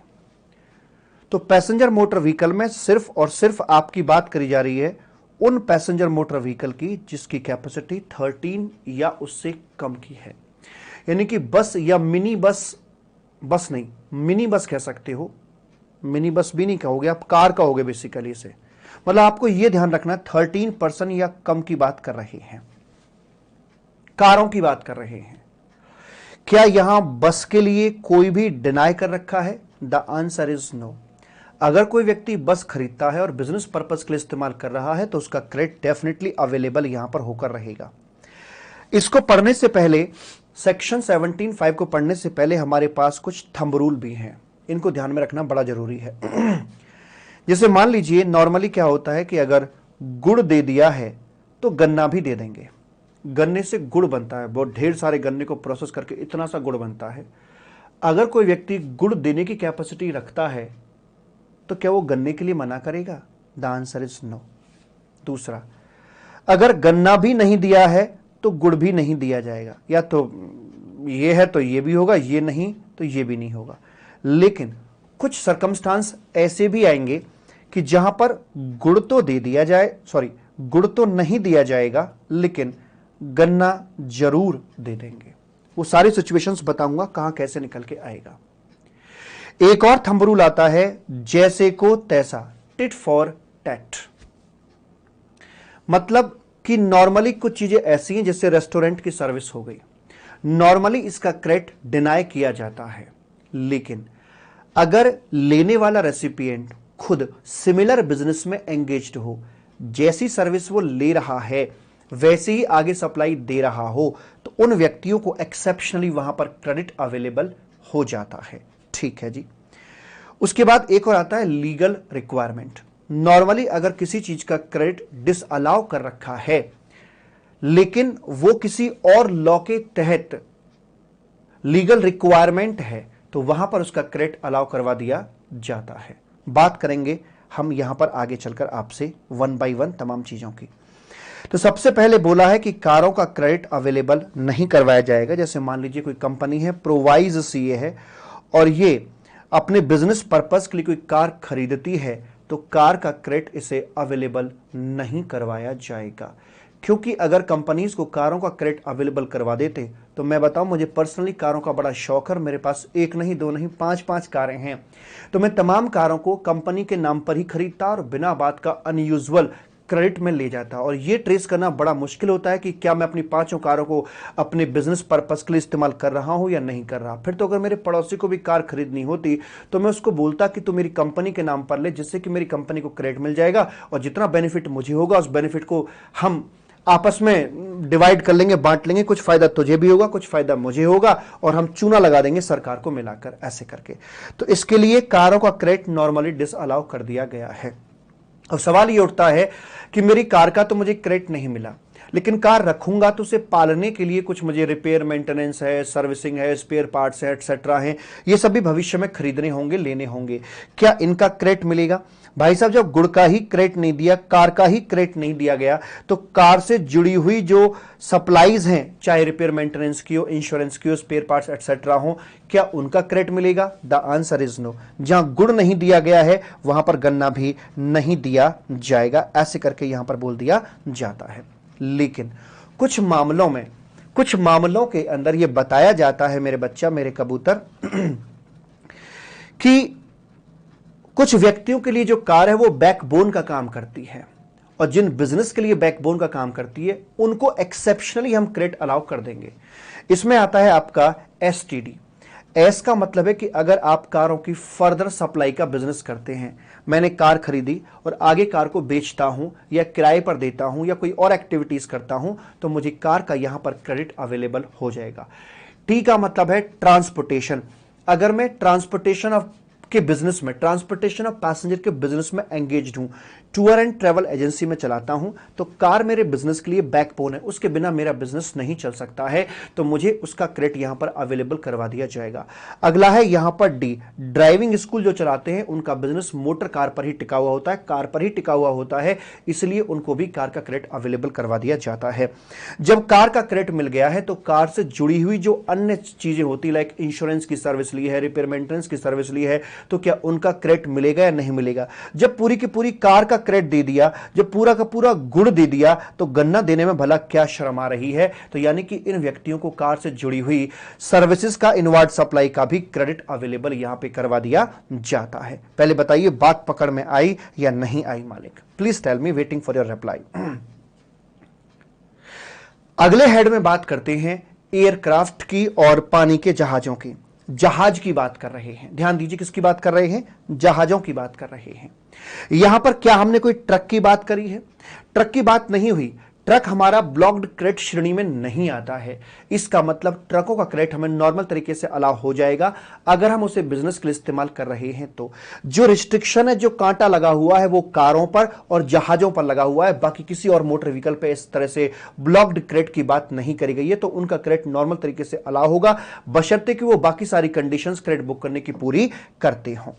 तो यहां पर बोलते हैं कि नॉर्मली जहाजों का क्रेडिट अवेलेबल नहीं होगा, चाहे वो इंडियन नेवी का जहाज है, चाहे एयरफोर्स का है, चाहे अंबानी जी ने अपने लिए जहाज खरीद रखा है, भाई साहब, उनका क्रेडिट उनको अवेलेबल नहीं करवाया जाएगा।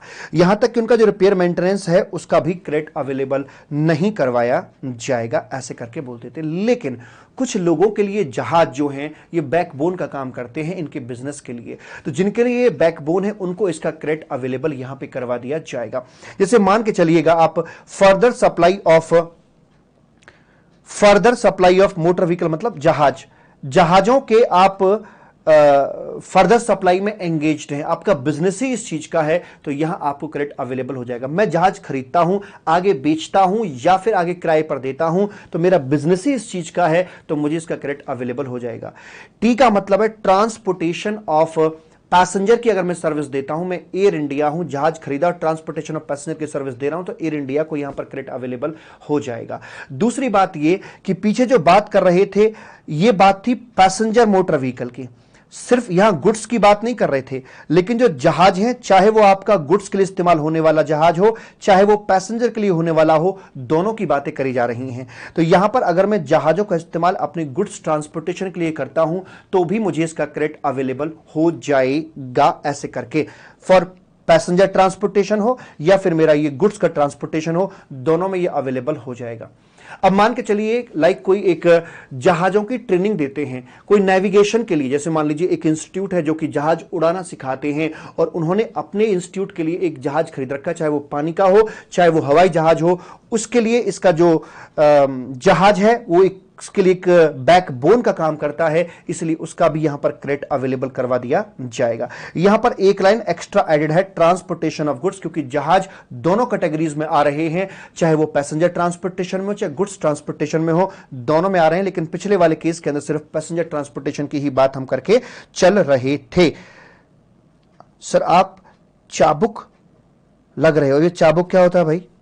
ओए चाबुक, पहले बताइए ये कंप्लेंट है या कॉम्प्लीमेंट है, ये तो बता मुझे राजा हिंदुस्तानी। चाबुक, चलिए जी।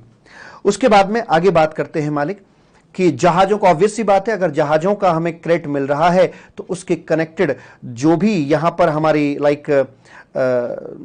इसके संबंध में रिपेयर मेंटेनेंस इंश्योरेंस की जो सर्विसेज होंगी उनका भी हमें यहां पर क्रेडिट अवेलेबल करवा दिया जाएगा, ऐसे करके। ठीक है जी, ओके सर। आगे एक बात और निकल कर आती है, ये वाले जो जहाज थे जिनका क्रेडिट हमें अवेलेबल नहीं हुआ था, अंबानी जी को जहाज का क्रेडिट नहीं मिला, तो जहाज का जो इंश्योरेंस होगा, रिपेयर मेंटेनेंस होगा, क्या उसका क्रेडिट मिल जाएगा? सर गुड़ ही नहीं मिला तो गन्ना की भी उम्मीद मत करिएगा। लेकिन इस बात के दो एक्सेप्शन हैं। दो एक्सेप्शन में एक आता है टाटा और एक आता है अंबानी का एक्सेप्शन। अब टाटा मतलब जैसे कि भाई ये कार मैन्युफैक्चर करते हैं, कार इनके लिए स्टॉक के रूप में होती हैं और इन्होंने अपने स्टॉक का इंश्योरेंस ले रखा है। नॉर्मली कारों का क्रेडिट उनको, नॉर्मली ये जो इंश्योरेंस वगैरह होते हैं, कारों का जो इंश्योरेंस का क्रेडिट है ये उनको मिलता है जिनके लिए कार कैपिटल गुड्स के रूप में होती हैं, जिनको ये क्रेडिट कारों का भी मिल जाता है। लेकिन टाटा वालों के लिए तो ये स्टॉक है, तो इसके लिए तो कार का क्रेडिट मिलने का सवाल ही पैदा नहीं होता, क्योंकि क्रेडिट तो उस चीज का मिलता है जो हमारी इनवर्ड सप्लाई होती है। तो कार मैन्युफैक्चर कर रहे हैं तो कारों का तो क्रेडिट बुक करने की कोई बात ही नहीं आएगी, लेकिन कारों का जो इंश्योरेंस करवा रखा है उसका क्रेडिट मिलेगा। The answer is yes. ऐसे ही इंश्योरेंस कंपनी के संबंध में, इंश्योरेंस कंपनी जो होती है वो कारों का इंश्योरेंस करती हैं, प्रीमियम उसका मुख्य एक्सपेंडिचर होता है और जो क्लेम्स देने पड़ते हैं रिपेयर मेंटेनेंस के वो इनका मुख्य खर्चा यहां पर होता है। तो रेवेन्यू पर जब इनका जीएसटी जा रहा है तो खर्चे पर भी इनको क्रेडिट मिल जाना चाहिए।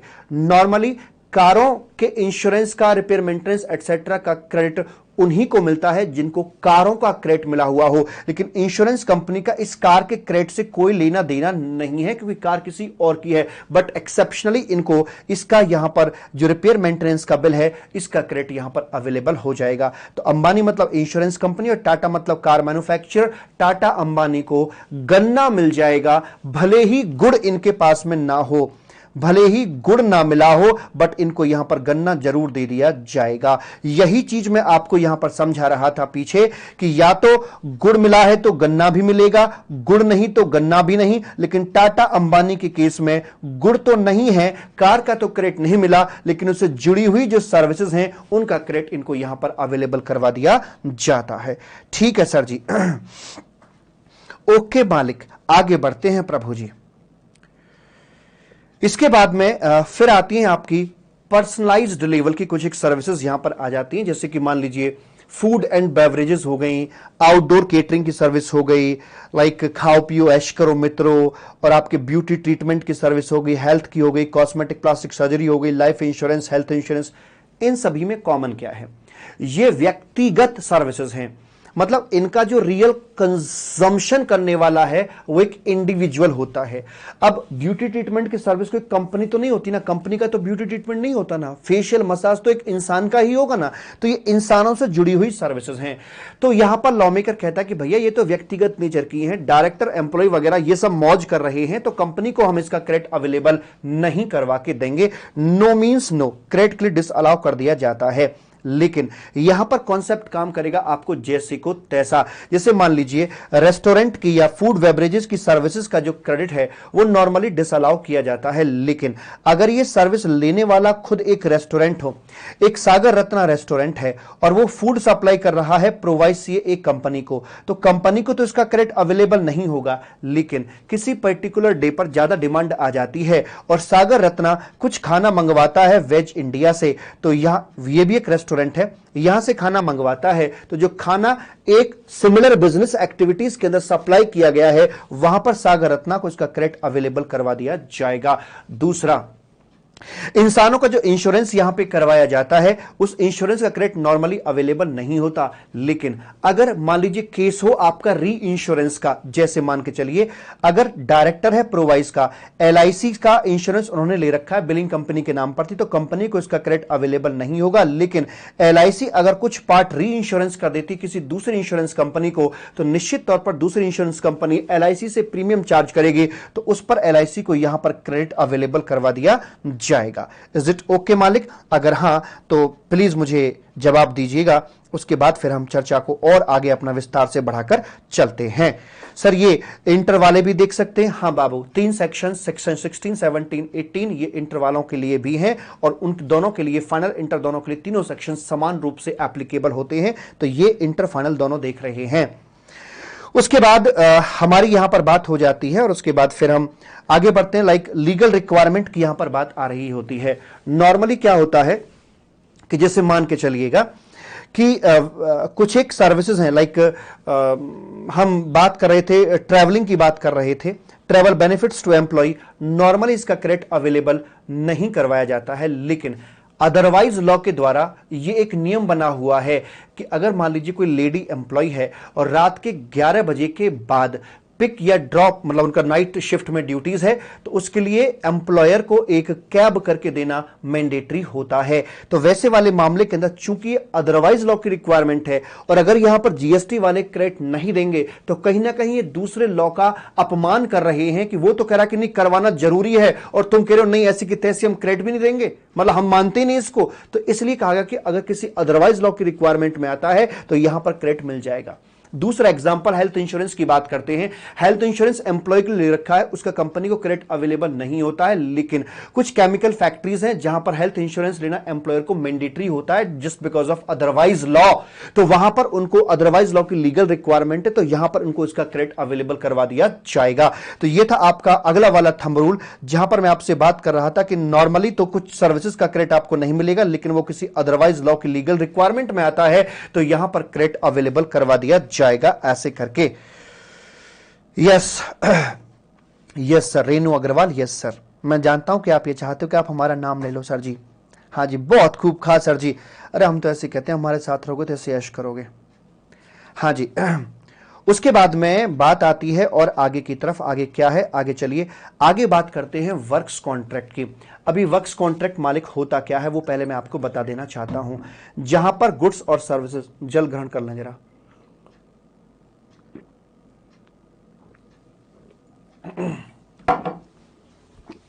जहां पर आपकी गुड्स और सर्विसेज इकट्ठी वैल्यू पर सप्लाई किए जाते हैं एंड रिजल्टेंट प्रॉपर्टी आपकी इमूवेबल प्रॉपर्टी होती है, जैसे कि बिल्डिंग बनाने का ठेका, पुल बनाने का ठेका, रोड बनाने का ठेका, पाइपलाइन बिछाने का ठेका, ये सभी के सभी आपके वर्क्स कॉन्ट्रैक्ट कहलाते हैं।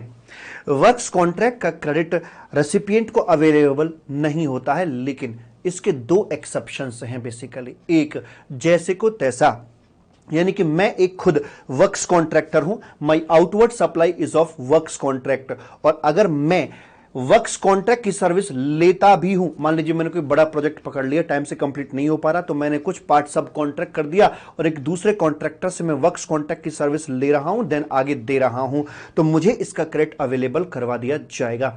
दूसरी एक और बात, मान के चलिए मैं मेरी फैक्ट्री के लिए एक मशीनरी लेकर आता हूं, मशीनरी का मुझे क्रेडिट मिलेगा, यस मिलेगा। उस मशीनरी को इंस्टॉल या इरेक्ट करवाने के लिए सीमेंट कंक्रीट का एक फाउंडेशन मैंने तैयार करवाया और उसके लिए मैंने वर्क्स कॉन्ट्रैक्ट पे काम करवाया, सीमेंट वगैरह लेबर वगैरह सब उस कॉन्ट्रैक्टर का ही था, उसने फाउंडेशन तैयार कर दिया। इस वर्क्स कॉन्ट्रैक्ट की सर्विस का मुझे क्रेडिट मिलेगा या नहीं मिलेगा? मैं कैपिटल गुड्स मशीनरी का तो क्रेडिट दे रहा हूं, लेकिन मशीनरी के संबंध में जो इंस्टॉलेशन के लिए मैंने वर्क्स कॉन्ट्रैक्ट की सर्विस ली उसका क्रेडिट ना मिले, ये तो गजब हो जाएगा साहब। तो इसलिए कहा कि अगर गुड़ दे दिया है, मशीनरी तक का क्रेडिट दे दिया, तो उससे कनेक्टेड जो वर्क्स कॉन्ट्रैक्ट की सर्विस ली है उसका क्रेडिट क्यों नहीं दे रहे हो? तो अगर गुड़ दे दिया है तो गन्ना भी दे दिया जाएगा। तो वर्क्स कॉन्ट्रैक्ट के हुए 2 एक्सेप्शन, एक अगर ये कैपिटल गुड्स के संबंध में है और दूसरा जैसे को तैसा के संबंध में है तो क्रेडिट मिल जाएगा, अदरवाइज आपको क्रेडिट नहीं मिलेगा। याद रखना सिर्फ 2 चीजों के संबंध में एक्सेप्शन है वर्क्स कॉन्ट्रैक्ट का, एक कैपिटल गुड्स और दूसरा हो गया आपका यहां पर जैसे को तैसा के संबंध में। व्हाट अबाउट बिल्डिंग मटेरियल और कंस्ट्रक्शन? अगर मैं वर्क्स कॉन्ट्रैक्ट की सर्विस को खोल देता हूं तो इसमें 2 एलिमेंट निकलते हैं, एक बिल्डिंग मटेरियल, सीमेंट, सरिया एटसेट्रा ये सब निकलता है, और दूसरा इसमें लेबर कंपोनेंट यानी कंस्ट्रक्शन सर्विस निकल के आती है। तो जो ट्रीटमेंट बेसिकली वर्क्स कॉन्ट्रैक्ट को दिया गया वैसा ही ट्रीटमेंट यहां पर भी दिया गया है। कहने का मतलब यह है कि नॉर्मली बिल्डिंग मटेरियल और कंस्ट्रक्शन सर्विस का क्रेडिट अवेलेबल नहीं होता है। मेरा अपना ऑफिस है, ऑफिस में एक कमरा मुझे एक्स्ट्रा बनवाना था, उसके लिए बिल्डिंग मटेरियल लेकर आया, सीमेंट सरिया, क्रेडिट नहीं मिलेगा। कंस्ट्रक्शन की सर्विस लिए मुझे क्रेडिट नहीं मिलेगा। लेकिन एक्सेप्शन है इसके दो दो एक्सेप्शंस में, जैसे को तैसा। अगर मान लीजिए यहां पर एक कंस्ट्रक्शन कंपनी है, मेरी आउटवर्ड सप्लाई कंस्ट्रक्शन की है और मैं कंस्ट्रक्शन की सर्विस ले रहा हूं तो मुझे क्रेडिट मिल जाएगा। दूसरा, मेरा बिल्डिंग मटेरियल का व्यापार है, बिल्डिंग मटेरियल आउटवर्ड सप्लाई, अगर मैं बिल्डिंग मटेरियल खरीद रहा हूं तो मुझे इसका क्रेडिट अवेलेबल हो जाएगा। जैसे को तैसा वाले केस में क्रेडिट अवेलेबल करवा दिया जाएगा। दूसरी बात, कैपिटल गुड्स के संबंध में, एक मशीनरी लेकर आता हूं, मशीनरी का तो क्रेडिट मुझे मिल जाता है। मशीनरी को इंस्टॉल या इरेक्ट कराने के लिए सीमेंट सरिया लेकर आया, कंस्ट्रक्शन की सर्विस लेकर आया, इन सब का भी मुझे क्रेडिट मिलना चाहिए कि नहीं मिलना चाहिए। गुड़ का तो क्रेडिट दे दिया, मशीनरी का तो क्रेडिट दे दिया, मशीनरी से जुड़ी हुई चीजों को क्रेडिट नहीं दोगे, देना चाहिए। गुड़ दे दिया है तो गन्ना भी दे देंगे, दिल दे दिया है जहां तुम्हें देंगे, मना नहीं करेंगे, ऐसे करके बोल दिया जाता है। तो गुड़ दे दिया है तो गन्ना भी दे दिया जाएगा। मशीनरी का क्रेडिट दे दिया है तो मशीनरी से जुड़ी हुई कंस्ट्रक्शन और बिल्डिंग मेटल्स का भी क्रेडिट अवेलेबल करवा दिया जाएगा। I got 70 marks, that's great Piyush, you are genius. Sir उसके बाद आगे निकल के आती हैं बातें यहां पर मालिक कॉम्पोजिशन डीलर की। ये वो लोग होते हैं जो कसम खाते हैं कि ना खाएंगे ना खाने देंगे, ना तो हम क्रेडिट बुक करेंगे और ना ही हमारे डॉक्यूमेंट के दम पर सामने वाला व्यक्ति क्रेडिट बुक कर पाएगा। अर्थात composite dealer is not entitled to book the credit in his books of account, और आगे वो अपने कस्टमर को देता है bill of supply rather than invoice, उसके अंदर वो जीएसटी चार्ज करने का अधिकारी नहीं होता, तो इनका जो रेसिपिएंट होगा उसको भी क्रेडिट अवेलेबल नहीं करवाया जाता है। ना खाते हैं, ना खाएंगे, ना खाने देंगे। आगे बात करते हैं नॉन रेजिडेंट टैक्सेबल पर्सन की। ये विदेशी बंजारे होते हैं जो टेम्परेरी इंडिया में व्यापार करने के लिए आते हैं। तो जब ये गुड्स लेकर आते हैं तो इन्हें कस्टम्स पर आईजीएसटी का पेमेंट करना होता है। बस आईजीएसटी का एक क्रेडिट मिलेगा इनको, बाकी कोई और क्रेडिट नहीं दिया जाएगा। हालांकि इस तरह का प्रतिबंध अपने देसी बंजारों को ऊपर नहीं है, कैजुअल टैक्सेबल पर्सन के ऊपर इस तरह का प्रतिबंध नहीं होता है।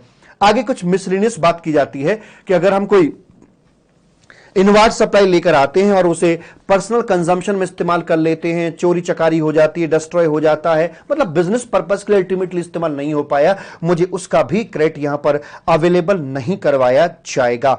या फ्री सैंपल की बात करते हैं, ध्यान रखना फ्री सैंपल में दो बातें होती हैं। नंबर एक, अगर आप फ्री सैंपल का मतलब एफओसी डिस्ट्रीब्यूशन आप कर रहे होते हो, आपने यहां पर क्रेडिट अवेलेबल नहीं कराया, आपने आईटीसी बुक नहीं किया है, तो क्या आउटवर्ड साइड पर यह आपकी सप्लाई बनेगी? The answer is no.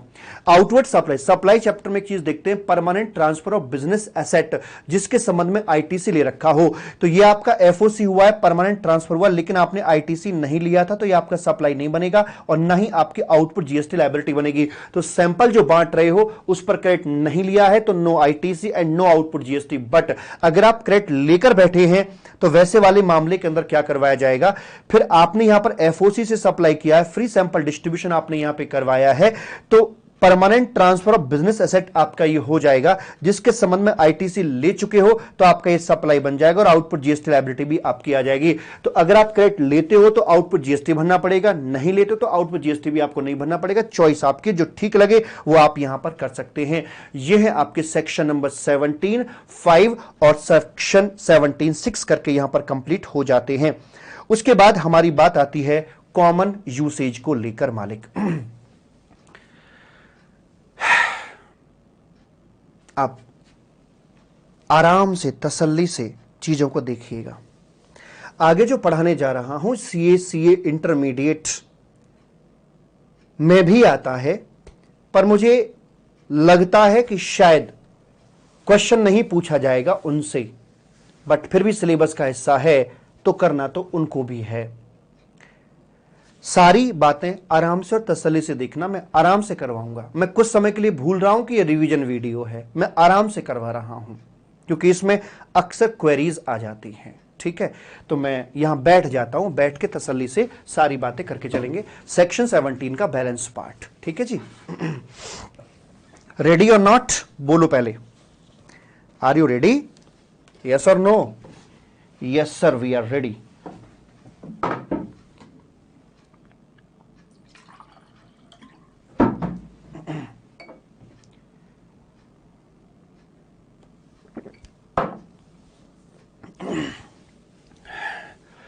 Section 17 subsection 1 ये कहता है बिजनेस एंड नॉन बिजनेस। आप जो भी इनवर्ट सप्लाई लेकर आ रहे हो, अगर आप उसे बिजनेस पर्पस के लिए इस्तेमाल करते हो तो आपको पूरा का पूरा क्रेडिट मिल जाएगा, और अगर आप उसे बिजनेस पर्पस के लिए बिल्कुल इस्तेमाल नहीं करते हो तो आपको बिल्कुल भी क्रेडिट नहीं मिलेगा। और अगर आप उसे कुछ बिजनेस पर्पस के लिए और कुछ अदरवाइज पर्पस के लिए इस्तेमाल करते हो तो आपको क्रेडिट प्रोपोर्शनेट हिसाब से ही दिया जाएगा। उसमें हम प्रोपोर्शन ही करके चलेंगे, आपको पूरा क्रेडिट यहां पर नहीं दिया जाएगा। उसकी डिटेल व्याख्या अभी हम कुछ देर में अपनी करके चलेंगे, ठीक है? Yes sir. तो एक्सक्लूसिवली बिजनेस यूज में आपको पूरा का पूरा आईटीसी मिल जाएगा। एक्सक्लूसिवली नॉन बिजनेस पर्पस कुछ नहीं मिलने वाला। कॉमन यूसेज है तो प्रोपोर्शनेट करके चलेंगे। Is it okay? Yes sir, common sense की बात है। आगे है एग्जेम्प्टेड और नॉन एग्जेम्प्टेड की बातें। ये भी कॉमन सेंस की बात है कि आप जो भी इनवर्ट सप्लाई लेकर आ रहे हो, अगर आप उसे एग्जेम्प्टेड में लगा रहे हो आपको एक धेले का आईटीसी नहीं मिलने वाला, और अगर आप उसे नॉन एग्जेम्प्टेड में लगा रहे हो, नॉन एग्जेम्प्टेड में दो चीज आ जाती हैं यहां पर, एक टैक्सेबल और दूसरा जीरो रेटेड सप्लाई, यानी कि जो एक्सपोर्ट वाली सप्लाई है। तो नॉन एग्जेम्प्टेड में लगा रहे हो तो आपको पूरा का पूरा आईटीसी मिलेगा, लेकिन अगर आप उसका कॉमन यूसेज कर रहे हो, मिक्स यूसेज कर रहे हो, तो फिर आपके लिए प्रोपोर्शन जैसी बातें करी जाएंगी। प्रोपोर्शन कैसे होगा वो आगे आपको सिखाया जा रहा है, ठीक है? Yes sir. कॉमन यूसेज में हम बात करके चलेंगे। यह है आपका कॉमन यूसेज अगर करते हैं तो क्या किया जाएगा। यहां पर ये 2 पेज का मेरा पूरा एनालिसिस है, जिसमें रूल नंबर 42 और रूल नंबर 43 यहां पर कंप्लीटली आपके आ जाते हैं।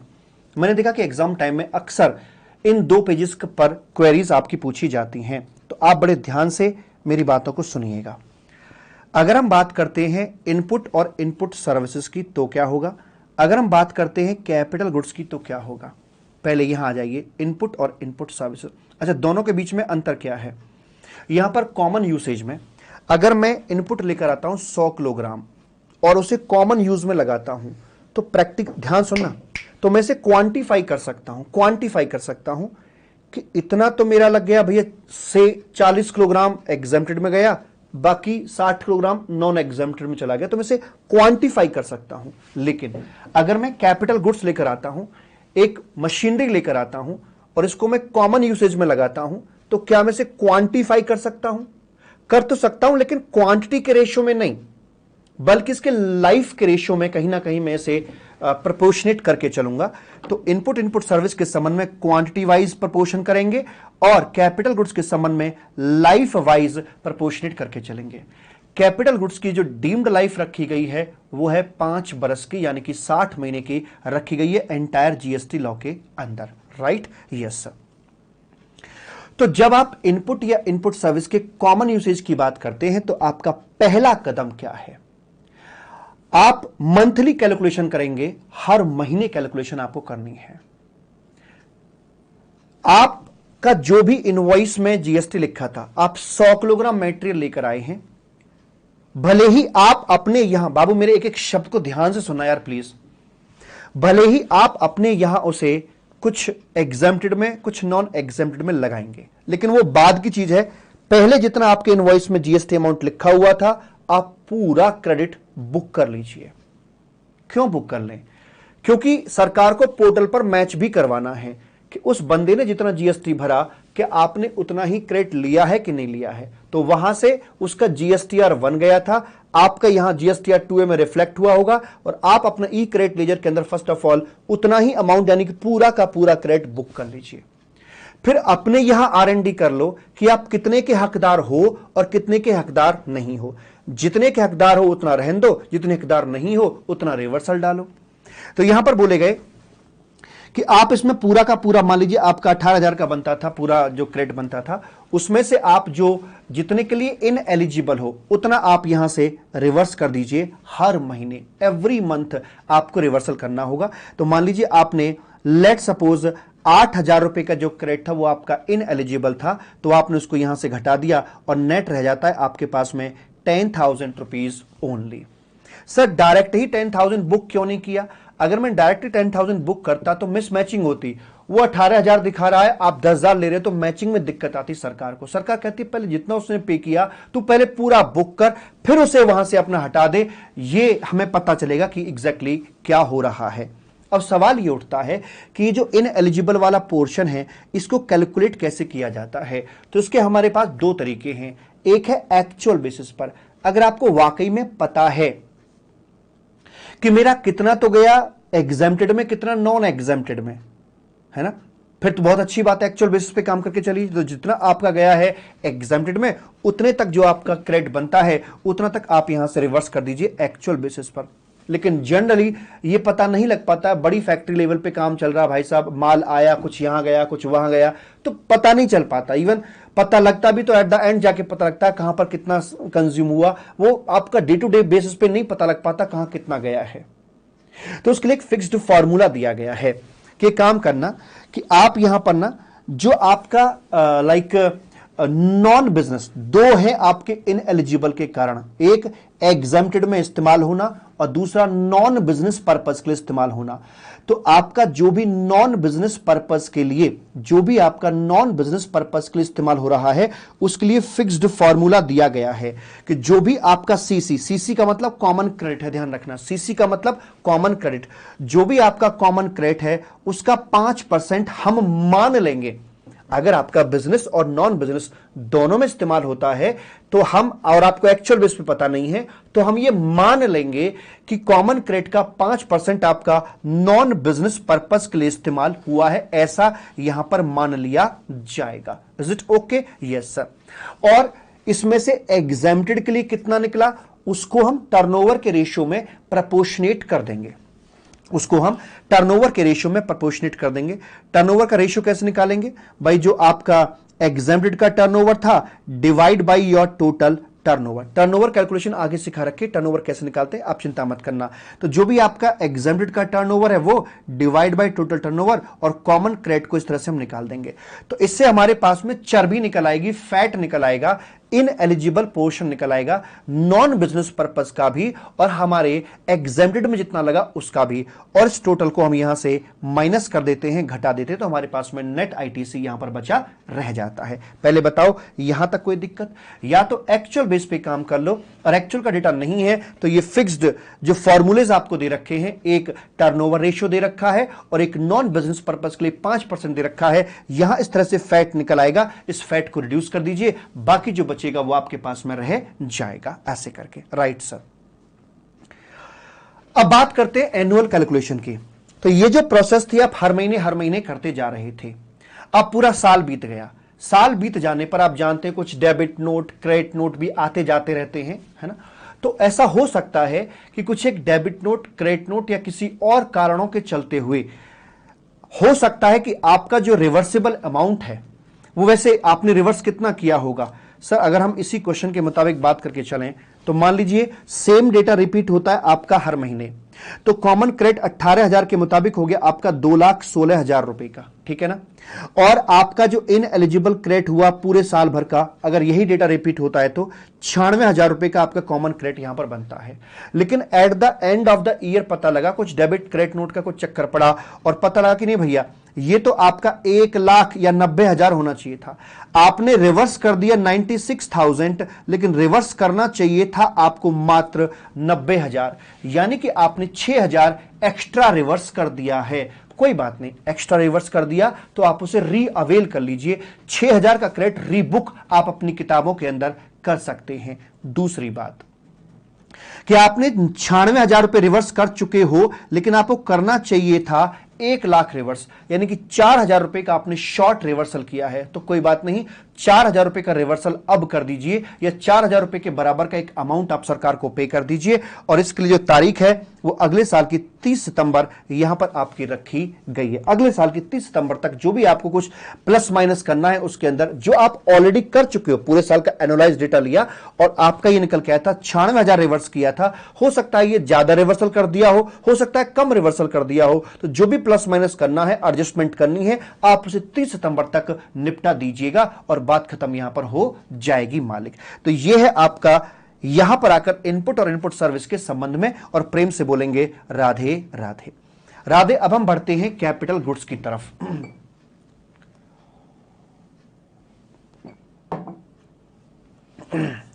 कैपिटल गुड्स के अंदर वो क्या बोलता है, सुनिए जरा हमारी बात को। सबसे पहले वही आप कैपिटल गुड्स लेकर आते हैं तो जो भी इनवॉइस के अंदर जीएसटी का अमाउंट लिखा हुआ था, आप उस अमाउंट को अपनी किताबों में पूरा का पूरा बुक कर लीजिए, क्योंकि सरकार चाहती है पहले मैचिंग तो हो, जितना जीएसटी उसने भरा है उतने तक का क्रेडिट अपनी किताबों में ले लो, और जो तुमने यहां पर गुल खिलाए हैं अपने यहां लाकर इस कैपिटल गुड्स को, उसके हिसाब से आप अपने यहां R&D कर लीजिएगा। तो पहले मैंने पूरा क्रेडिट यहां पर बुक कर लिया, और उसके बाद जो भी मेरा इन एलिजिबल अमाउंट था उसको मैं रिवर्स करूंगा। रिवर्सल को हम ऐसे बोल सकते हैं पे एन अमाउंट, या उतने तक का अमाउंट मैं अपने जो मेरा लेजर होता है ई लायबिलिटी लेजर, उसके अंदर भी मैं इसको ऐड कर सकता हूं, क्योंकि मेरे पोर्टल पर अलग अलग लेजर होते हैं। तो जो ई क्रेडिट लेजर है उसमें मेरी एसेट है और ई लायबिलिटी रजिस्टर के अंदर मेरी लायबिलिटी होती है। तो या तो मैं अपनी एसेट को कम कर लूं या लायबिलिटी को बढ़ा दूं, बात तो एक ही होती ना मालिक। तो लायबिलिटी बढ़ाने से थोड़ा सा ट्रैक पता लग जाता है कि एग्जैक्टली हो क्या रहा है। क्रेडिट को नहीं छेड़ रहे, उसके इक्विवेलेंट हम लायबिलिटी वहां पर क्रिएट कर देते हैं। तो आप इसे अपने दिमाग में रिवर्सल ही मान के चलें, हालांकि यहां पर आउटपुट लायबिलिटी में ऐड होता है, बट दिमाग में रिवर्सल रख के चलें, चीज समझ में अच्छे से आपको आ जाएगी। तो पहले आप पूरा बुक कर लीजिए, और जितने के लिए आप इन एलिजिबल हैं, आप योग्य नहीं है, उतना तक आप रिवर्सल यहां पर कर देंगे वैसे करके। लेकिन रिवर्सल का अमाउंट कैसे निकालें? इनपुट में तो क्वांटिटी रेशियो में हमने क्वांटिफाई कर दिया उसे, लेकिन कैपिटल गुड्स में क्वांटिटी वाइज तोड़ नहीं सकते उसको। तो क्या किया जाएगा? मान लीजिए आपका 18,000 रुपए का जीएसटी लग के आया था बिल के अंदर, deemed life of the capital goods 60 महीने की है। तो सबसे पहले आप इस पूरे के पूरे क्रेडिट को over the period of 60 month spread कर दीजिए, हर महीने पर निकाल दीजिए कितना कितना आता है। तो हर महीने के हिसाब से जो क्रेडिट बनेगा आपका 300 रुपए 300 रुपए, बिकॉज मैं 18,000 में 60 से डिवाइड करूंगा तो ये मेरा 300 रुपए आता है। ये है मेरा कॉमन क्रेडिट, हर महीने का मेरा 300 रुपए 300 रुपए 300 रुपए 300 रुपए है। तो आपने पूरा का पूरा क्रेडिट बुक कर लिया। अब इस 300 रुपए के कॉमन क्रेडिट में से आपको हर महीने चर्बी निकालनी है, आपको हर महीने चर्बी निकालनी होगी। चर्बी कैसे निकालेंगे? प्रपोर्शन के आधार पर। वही आपका जितना भी उस पर्टिकुलर मंथ का, उस मान लो जनवरी महीने की बात कर रहा हूं, तो जनवरी मंथ का जो भी आपका एग्जेम्प्टेड टर्नओवर है डिवाइड बाय टोटल टर्नओवर, ऐसे करके आप उसका यहां पर निकाल लेंगे। जैसे मान लीजिए मेरा एग्जेम्प्टेड टर्नओवर सपोज 30 लाख का था किसी पर्टिकुलर मंथ का, और टोटल टर्नओवर मेरा 70 लाख रुपए का था, तो मैं यहां से निकाल लूंगा, और ये मेरा निकल के आ रहा 128 रुपए 57 पैसे।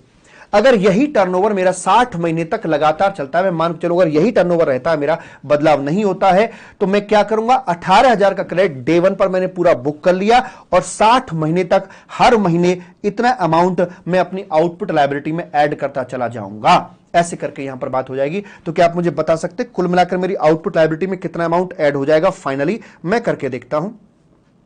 यहां पर आएगा 128 रुपए 57 पैसे हर महीने। अगर मैं 128 57 इंटू करते हैं इसमें हम 60 की, तो लगभग 7,714 रुपए मेरे आउटपुट लायबिलिटी में ऐड हो जाएंगे, या ये कहिए कि मेरा आईटीसी का रिवर्सल हो जाएगा। 18,000 पूरा बुक किया था और इतना उसमें से रिवर्सल हो जाएगा, लेकिन ये ओवर द पीरियड होगा, over the life of the capital asset यहां पे करवाया जाएगा। इज इट ओके मालिक? पहले बताइए यहां तक कोई दिक्कत आपको?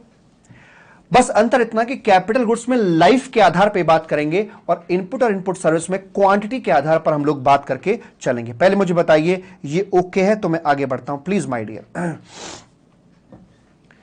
ये ओके है तो मैं आगे बढ़ता हूं। कुछ नहीं करना है यार, पूरा का पूरा क्रेडिट बुक कर लीजिए, हर महीने पर एलोकेट कर दो आप उसे, और उसमें से निकाल लो कितना फैट कितनी चर्बी निकलती है, प्रपोर्शन कर लो टर्नओवर के रेशियो में, और हर महीने उतना ऐड करते चले जाओ, बात खत्म। इतनी सी बात होती है बस, ठीक है ना? यस सर, ओके सर जी, कोनो दिक्कत वाली बात यहां पर नहीं है।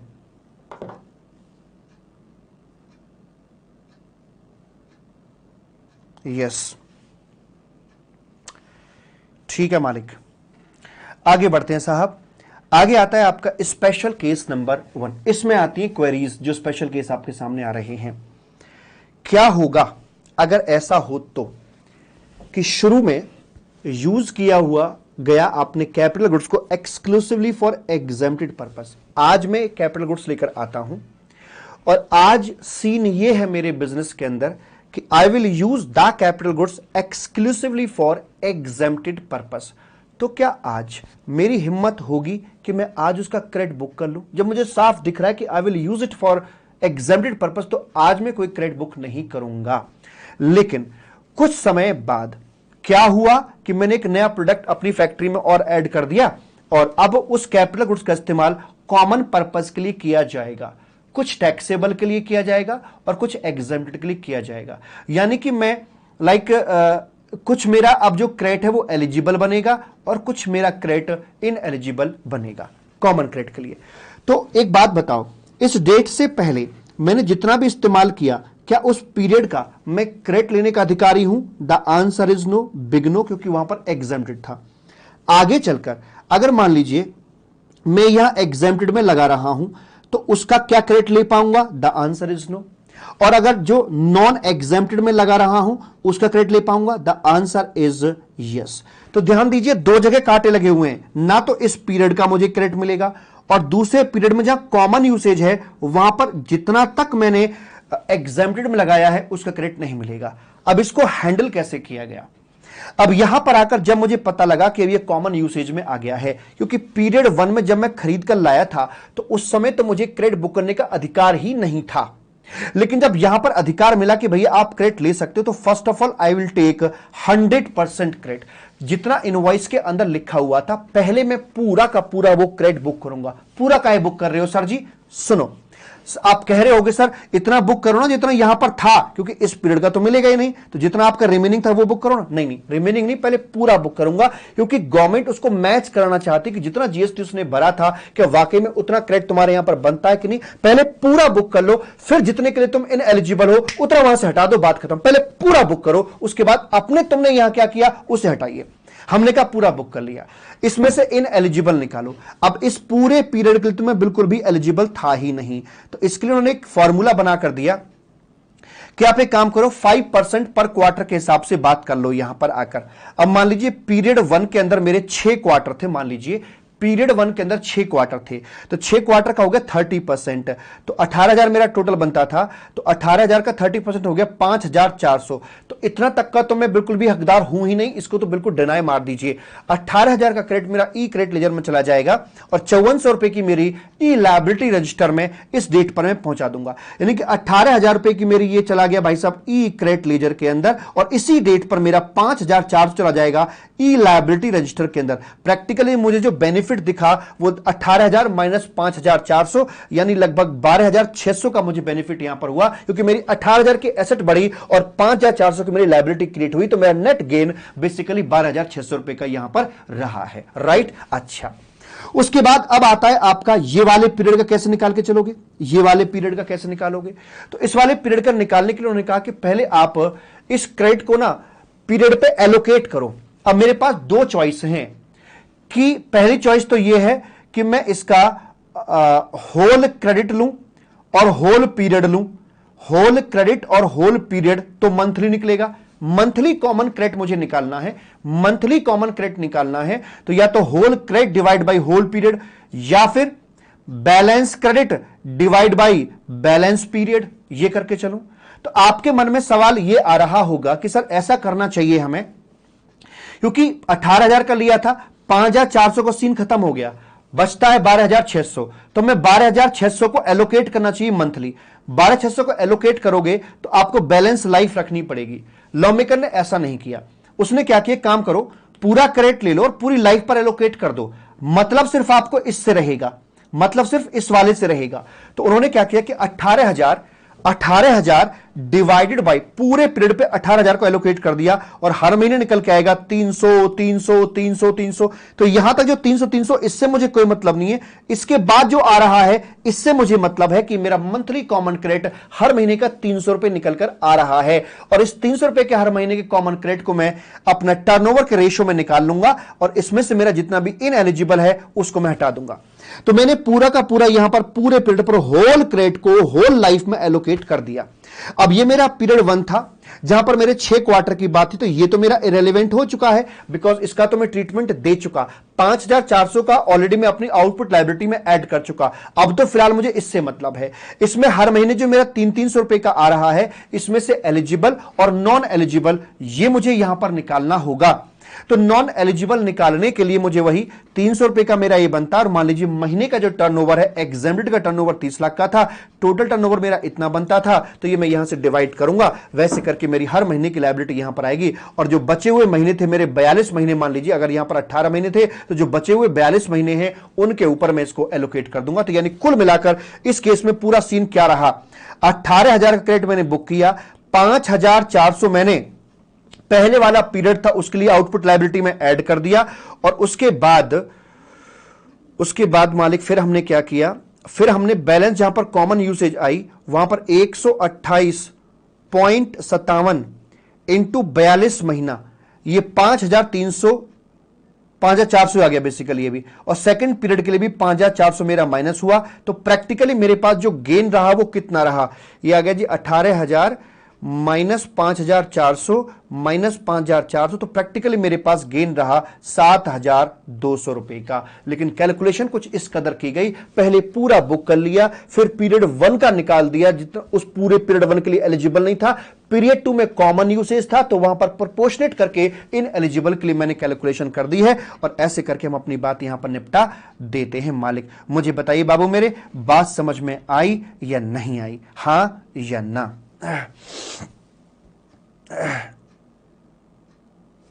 हाँ या ना मालिक? Waiting for your reply please.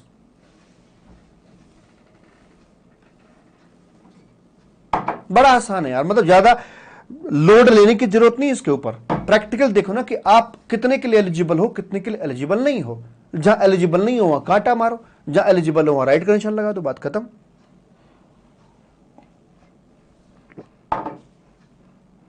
Yes sir. तो ये हो गई हमारी बात यहां पर ऐसे करके मालिक। अब आता है आपके सामने स्पेशल केस नंबर 2 यहां पर निकल कर आता है। इसको भी जरा ध्यान से देखो। अगर ऐसा हो तो कैसा होगा कि शुरुआती दौर में वो आपका नॉन एग्जेम्प्टेड था। आज मैं एक कैपिटल गुड्स लेकर आया हूं और आज मेरी आउटवर्ड सप्लाई नॉन एग्जेम्प्टेड है। आज मुझे लगता है कि होल लाइफ नॉन एग्जेम्प्टेड में इस्तेमाल किया जाएगा। तो मुझे बताइए आज मैं मेरी किताबों में क्रेडिट बुक कर लूंगा या नहीं करूंगा? यस और नो? आज मैं क्रेडिट बुक कर पाऊंगा या नहीं कर पाऊंगा? हां सर, आज आप क्रेडिट बुक कर लोगे। थैंक यू सुमित, कर लेंगे। तो नॉन एग्जेम्प्टेड में था तो मैंने पूरा का पूरा 18,000 रुपए क्रेडिट अपनी किताबों में, होल क्रेडिट मैंने आज ही अपनी किताबों में बुक कर लिया है। अब आगे चल के क्या हुआ कि यहां पर एक कट ऑफ डेट आई और यहां से अब ये कॉमन यूसेज में लगना शुरू हो गया। तो मैं इस पीरियड का आईटीसी पूरा मुझे मिलेगा पीरियड 1 का, और पीरियड 2 का जो आईटीसी है उसमें से जो मेरा एलिजिबल है एक पीरियड का मिलेगा और दूसरे पीरियड का मुझे नहीं मिलेगा। मतलब उस पीरियड में एक पार्ट का मिलेगा, एक पार्ट का नहीं मिलेगा। तो कट ऑफ डेट पर आकर क्या मुझे पहले आईटीसी बुक करना है? ऐसी की तैसी। ई क्रेडिट लेजर में तो ये मेरा पहले ही जा चुका था, यहां पर मुझे कुछ नहीं करना है। यहां पर तो सिर्फ मुझे चर्बी हटानी है। ई क्रेडिट लेजर में ऑलरेडी डे 1 पर वो ऑलरेडी जा चुका है, यहां कुछ नहीं करना। यहां ई क्रेडिट लेजर में मुझे ट्रांसफर करने की जरूरत नहीं है। तो फॉर्मूला वही पुराने वाला कि 18,000 का अगर बनता था तो 18,000 को आप सबसे पहले ओवर द पीरियड आप उसे एलोकेट कर दीजिए। ध्यान रखना, ओवर द पीरियड एलोकेट करने के लिए always always always whatever may happen, चाहे नॉर्मल केस हो, स्पेशल केस 1 हो, स्पेशल केस 2 हो, whole credit divide by whole period. Monthly एक महीने का, किसी भी महीने का कॉमन क्रेडिट निकालना है, चाहे इस महीने का, इस महीने का, इसका किसी भी महीने का कॉमन क्रेडिट निकालना है। Whole credit divide by whole period and whole period is 60 month. तो मेरा मंथली कॉमन क्रेडिट निकल आएगा। तो मंथली कॉमन क्रेडिट मेरा 300 रुपए निकलता है। टर्नओवर के रेशियो में निकाल दूंगा, डिवाइड कर दूंगा, एलोकेट कर दूंगा, तो मेरी मंथली लायबिलिटी ये निकल के आ जाएगी। लेकिन ये मेरी मंथली लायबिलिटी कहां से पेबल होगी? सर ये पेबल होगी वहां से जहां से हम कॉमन यूसेज में आए हैं। तो जो भी मेरा बैलेंस पीरियड है, अगर ये पहला पीरियड 18 महीने का है, तो जो मेरा बैलेंस पीरियड होगा 42 महीने का, उस पीरियड के लिए मुझे हर महीने 128 रुपए 57 पैसे ऐड करने पड़ेंगे अपनी आउटपुट लायबिलिटी के अंदर। और आईटीसी शुरू में पूरा का पूरा मैं बुक कर चुका था। तो आईटीसी 18,000 पहले दिन ही बुक कर चुका था, कोई दिक्कत वाली बात नहीं है। और 128 रुपए 57 पैसे मुझे पे करने पड़ेंगे 42 महीने तक, तो यानी कुल मिलाकर 5,400 रुपए मुझे पे करने पड़ेंगे। तो 18,000 ले चुका था, 5,400 का रिवर्सल हो जाएगा, तो प्रैक्टिकली गेन रहा मेरे पास में 12,600 रुपए का। तो ये थे आपके रूल नंबर 42 और 43। ये था कॉमन यूसेज को लेकर ट्रीटमेंट मालिक मेरे। यहां पर टर्नओवर का अलग अलग मीनिंग दे रखा है। एंटायर जीएसटी के अंदर टर्नओवर का मीनिंग अलग अलग होता है। आप इसे यहां से देख लीजिएगा कि कहां पर क्या निकल के आता है। एक शानदार सी टेबल मैंने आपको यहां पर बनाकर दी है, ठीक है जी। उसके बाद में आगे बात करते हैं additional option to banking sector. Banking sector को बोल रहे हैं कि भैया आपकी तो बहुत सारी एग्जेम्प्टेड सर्विस होती हैं, बहुत सारी आपकी नॉन एग्जेम्प्टेड सर्विस भी होती हैं। तो आप इतने सारे प्रपोर्शनेट और ये सब झगड़े में ना पड़ के आप एक काम कर सकते हैं कि if you are using your invert supply in your common usage, तो आप आधा बुक करो, आधा छोड़ दो, आधा बुक करो, आधा छोड़ दो। अगर 1 लाख रुपए का इनवॉइस था, 18,000 जीएसटी लग के आया था, तो सिर्फ बुक ही 9,000 करके चलो, बाकी छोड़ दो। ये ऑप्शन यहां पर इनको बनाकर दे दिया है। It is an additional option but it is applicable only for banking sectors. एक और महत्वपूर्ण बात मैं आपको बताने जा रहा हूं यहां पर आकर मालिक, और वो महत्वपूर्ण बात कुछ इस तरह से है। जैसा कि हम जानते हैं एग्जेम्प्टेड जो मेरी सप्लाईज होती हैं उनके संबंध में कॉरस्पॉन्डिंग क्रेडिट मुझे अवेलेबल नहीं होते हैं, लेकिन जो नॉन एग्जेम्प्टेड होती हैं उनका कॉरस्पॉन्डिंग क्रेडिट मुझे मिल जाता है। तो इस आईटीसी चैप्टर के लिए क्या एग्जेम्प्टेड है, क्या नॉन एग्जेम्प्टेड है? तो देखो 3 चीजों को तो हम ऑलरेडी जानते हैं कि एग्जेम्प्टेड सप्लाई में आती हैं। एक, अगर कोई 100% की एग्जम्पशन नोटिफिकेशन है, या निल रेटेड है, या इवन नॉन टैक्सेबल सप्लाई है। 3 पे तो कोई दिक्कत वाली बात आपको है नहीं, इनको तो आप जानते ही हो। इसके अलावा 3 और ऐसी सप्लाई हैं जिनको एग्जेम्प्टेड माना जाएगा। वो एक्चुअल में एग्जेम्प्टेड है नहीं पर माना जाएगा। क्यों माना जाएगा? क्योंकि हम उनके संबंध में आईटीसी दिलवाना नहीं चाहते हैं।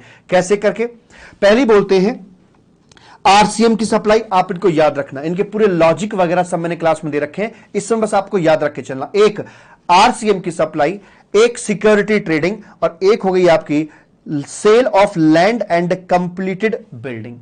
Cell of land and completed building, वास्तव में तो ये आपकी ना गुड्स होती है, ना सर्विस होती है, ना सप्लाई होती है। ऐसे सिक्योरिटी आपकी जो ट्रेडिंग कर रहे हो, सेल परचेज कर रहे हो, वो वास्तव में कुछ होती नहीं, ना सप्लाई ही नहीं होती, तो भला आप उसे एग्जेम्प्टेड सप्लाई कैसे कह सकते हो? इसलिए कहना पड़ रहा है क्योंकि इनके संबंध में हमें क्रेडिट नहीं देना होता है, इनके संबंध में क्रेडिट नहीं देना होता है, इसलिए हम इनको कह रहे हैं एग्जेम्प्टेड सप्लाई। क्योंकि मेरा आईटीसी का नियम सिर्फ इतना बोलता है कि एग्जेम्प्टेड है तो नहीं मिलेगा, अदरवाइज तो क्रेडिट मिल जाएगा। तो 3 चीजें और बढ़ गई हैं, इनको डीम्ड एग्जेम्प्टेड सप्लाई माना जाएगा। बोलो मेरे साथ कौन कौन सी? एक, अगर आरसीएम की सप्लाई दे रहे हो। नंबर 2, सिक्योरिटीज की ट्रेडिंग कर रहे हो। नंबर 3, कंप्लीटेड बिल्डिंग या लैंड की आप यहां पर सेल कर रहे हो, इनको भी एग्जेम्प्टेड सप्लाई माना जाएगा। लेकिन इनका वैल्यूएशन कैसे किया जाएगा टर्नओवर रेशियो निकालने के लिए?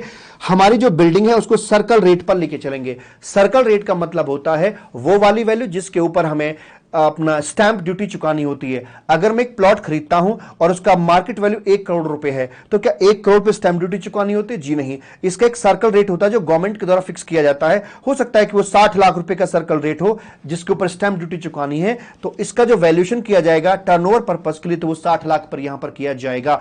सिक्योरिटी ट्रेडिंग के लिए इसका जो वैल्यूएशन किया जाएगा टर्नओवर पर्पस के लिए, वो 1% पे किया जाएगा। अगर 1 करोड़ की सिक्योरिटीज आपने सेल कर दी है तो 1 करोड़ का 1% कितना होता है?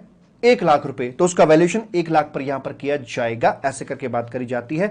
इसके अलावा हमारी नॉन एग्जेम्प्टेड सप्लाई कौन कौन सी होती हैं? नॉर्मली हम जानते हैं कि एक हमारी वो जिस पर हम जीएसटी भर रहे हैं टैक्सेबल, वो होती है, और एक हमारी जीरो रेट होती है।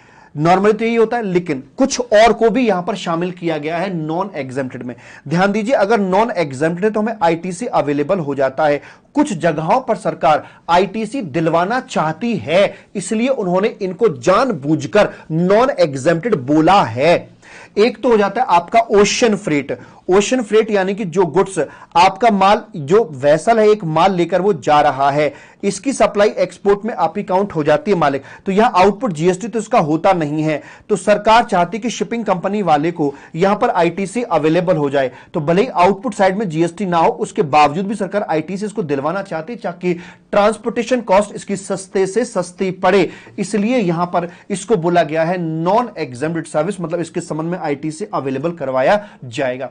दूसरी एक और बात, मान के चलिए कि मैं यहां पर मेरा बिजनेस है और मैं अपनी कोचिंग्स यहां पर प्रोवाइड करा के चलता हूं और कोचिंग्स पर जीएसटी लगता है।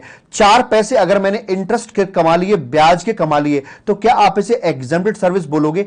अगर आप इसे एग्जेम्प्टेड बोलोगे तो ये मेरी ऊपर वाली कोचिंग टैक्सेबल है, ये एग्जेम्प्टेड है, तो मेरा जितना भी कॉमन क्रेडिट है वो सारा का सारा प्रोपोर्शनेट करना पड़ जाएगा और फिर कोई भी व्यक्ति ऐसा नहीं बचेगा जिसे सेक्शन 17 के थ्रू ना गुजरना पड़े। तो इसलिए कहा कि आप इसे इग्नोर कर दोगे, चश्मा निकालो और ऐसे करो और बोलो हमने कुछ नहीं देखा है, हमने कुछ नहीं देखा है। मतलब इंटरेस्ट वैसे तो आपकी एग्जेम्प्टेड है, लेकिन आईटीसी पर्पस के लिए इसे एग्जेम्प्टेड नहीं मानेंगे, इसके करस्पॉन्डिंग भी आपका आईटीसी अलाउड रहेगा। मतलब कि कोई इस वाले केस के अंदर कोई आईटीसी का डिस अलाउड नहीं करवाया जाएगा। तो ये वाली बातें हैं। आगे कुछ प्रैक्टिस के लिए क्वेश्चन आंसर मैंने आपको दे रखे हैं, विद सॉल्यूशन दे रखे हैं, इन चीजों को और गहराई से समझने के लिए, तो आप इनको यहां से कर सकते हैं। यह था आपका कॉमन क्रेडिट का फंडा मालिक। अब मुझे बताइए बात पकड़ में आई या नहीं आई? 3 सेक्शंस आपके शानदार तरीके से कंप्लीट हो चुके हैं। सेक्शन नंबर 17, सेक्शन नंबर 18 और सेक्शन नंबर 16। ये बहुत ही महत्वपूर्ण आपका चैप्टर है मालिक। और यहां तक कि तीनों सेक्शन सीए इंटरमीडिएट हो या सीए फाइनल हो, दोनों के लिए इक्वली रेलिवेंट हैं। फिर से बता दूं, सेक्शन 17 के अंदर जो कॉमन क्रेडिट का कॉन्सेप्ट है वो सीए इंटरमीडिएट वालों के लिए भी है, पर मुझे नहीं लगता कि सीए इंटरमीडिएट से कॉमन क्रेडिट के संबंध में क्वेश्चन पूछा जाएगा। बट सिलेबस का पार्ट है तो मैंने उनको रेगुलर क्लास में भी करा के दिया है और यहां रिवीजन में भी करवा के दे रहा हूं। तो यहां तक की क्लास तो कॉमन क्लास थी for CA final and CA intermediate. Right sir? Okay sir ji, कोई दिक्कत वाली बात नहीं। तो चलो मालिक, फिर आज की क्लास को यहीं पर हम कंप्लीट करते हैं और बाकी जो बची हुई बातें उन्हें हम अगली क्लास में करके चलेंगे और अगली क्लास होपफुली कल ही अपनी हो जाएगी। ठीक है, thank you so much, wish you all the very best. Radha Rani कृपा आपके ऊपर सदा सदा यूं ही बनी रहे। इन्हीं कामनाओं के साथ मैं आपसे विदा लेता हूं। Diwakar, Sachin, Yashi, Sumit, Satyasai, Mayur, Tripti, Himanshu, bye dear, bye, tata and love you, bye bye.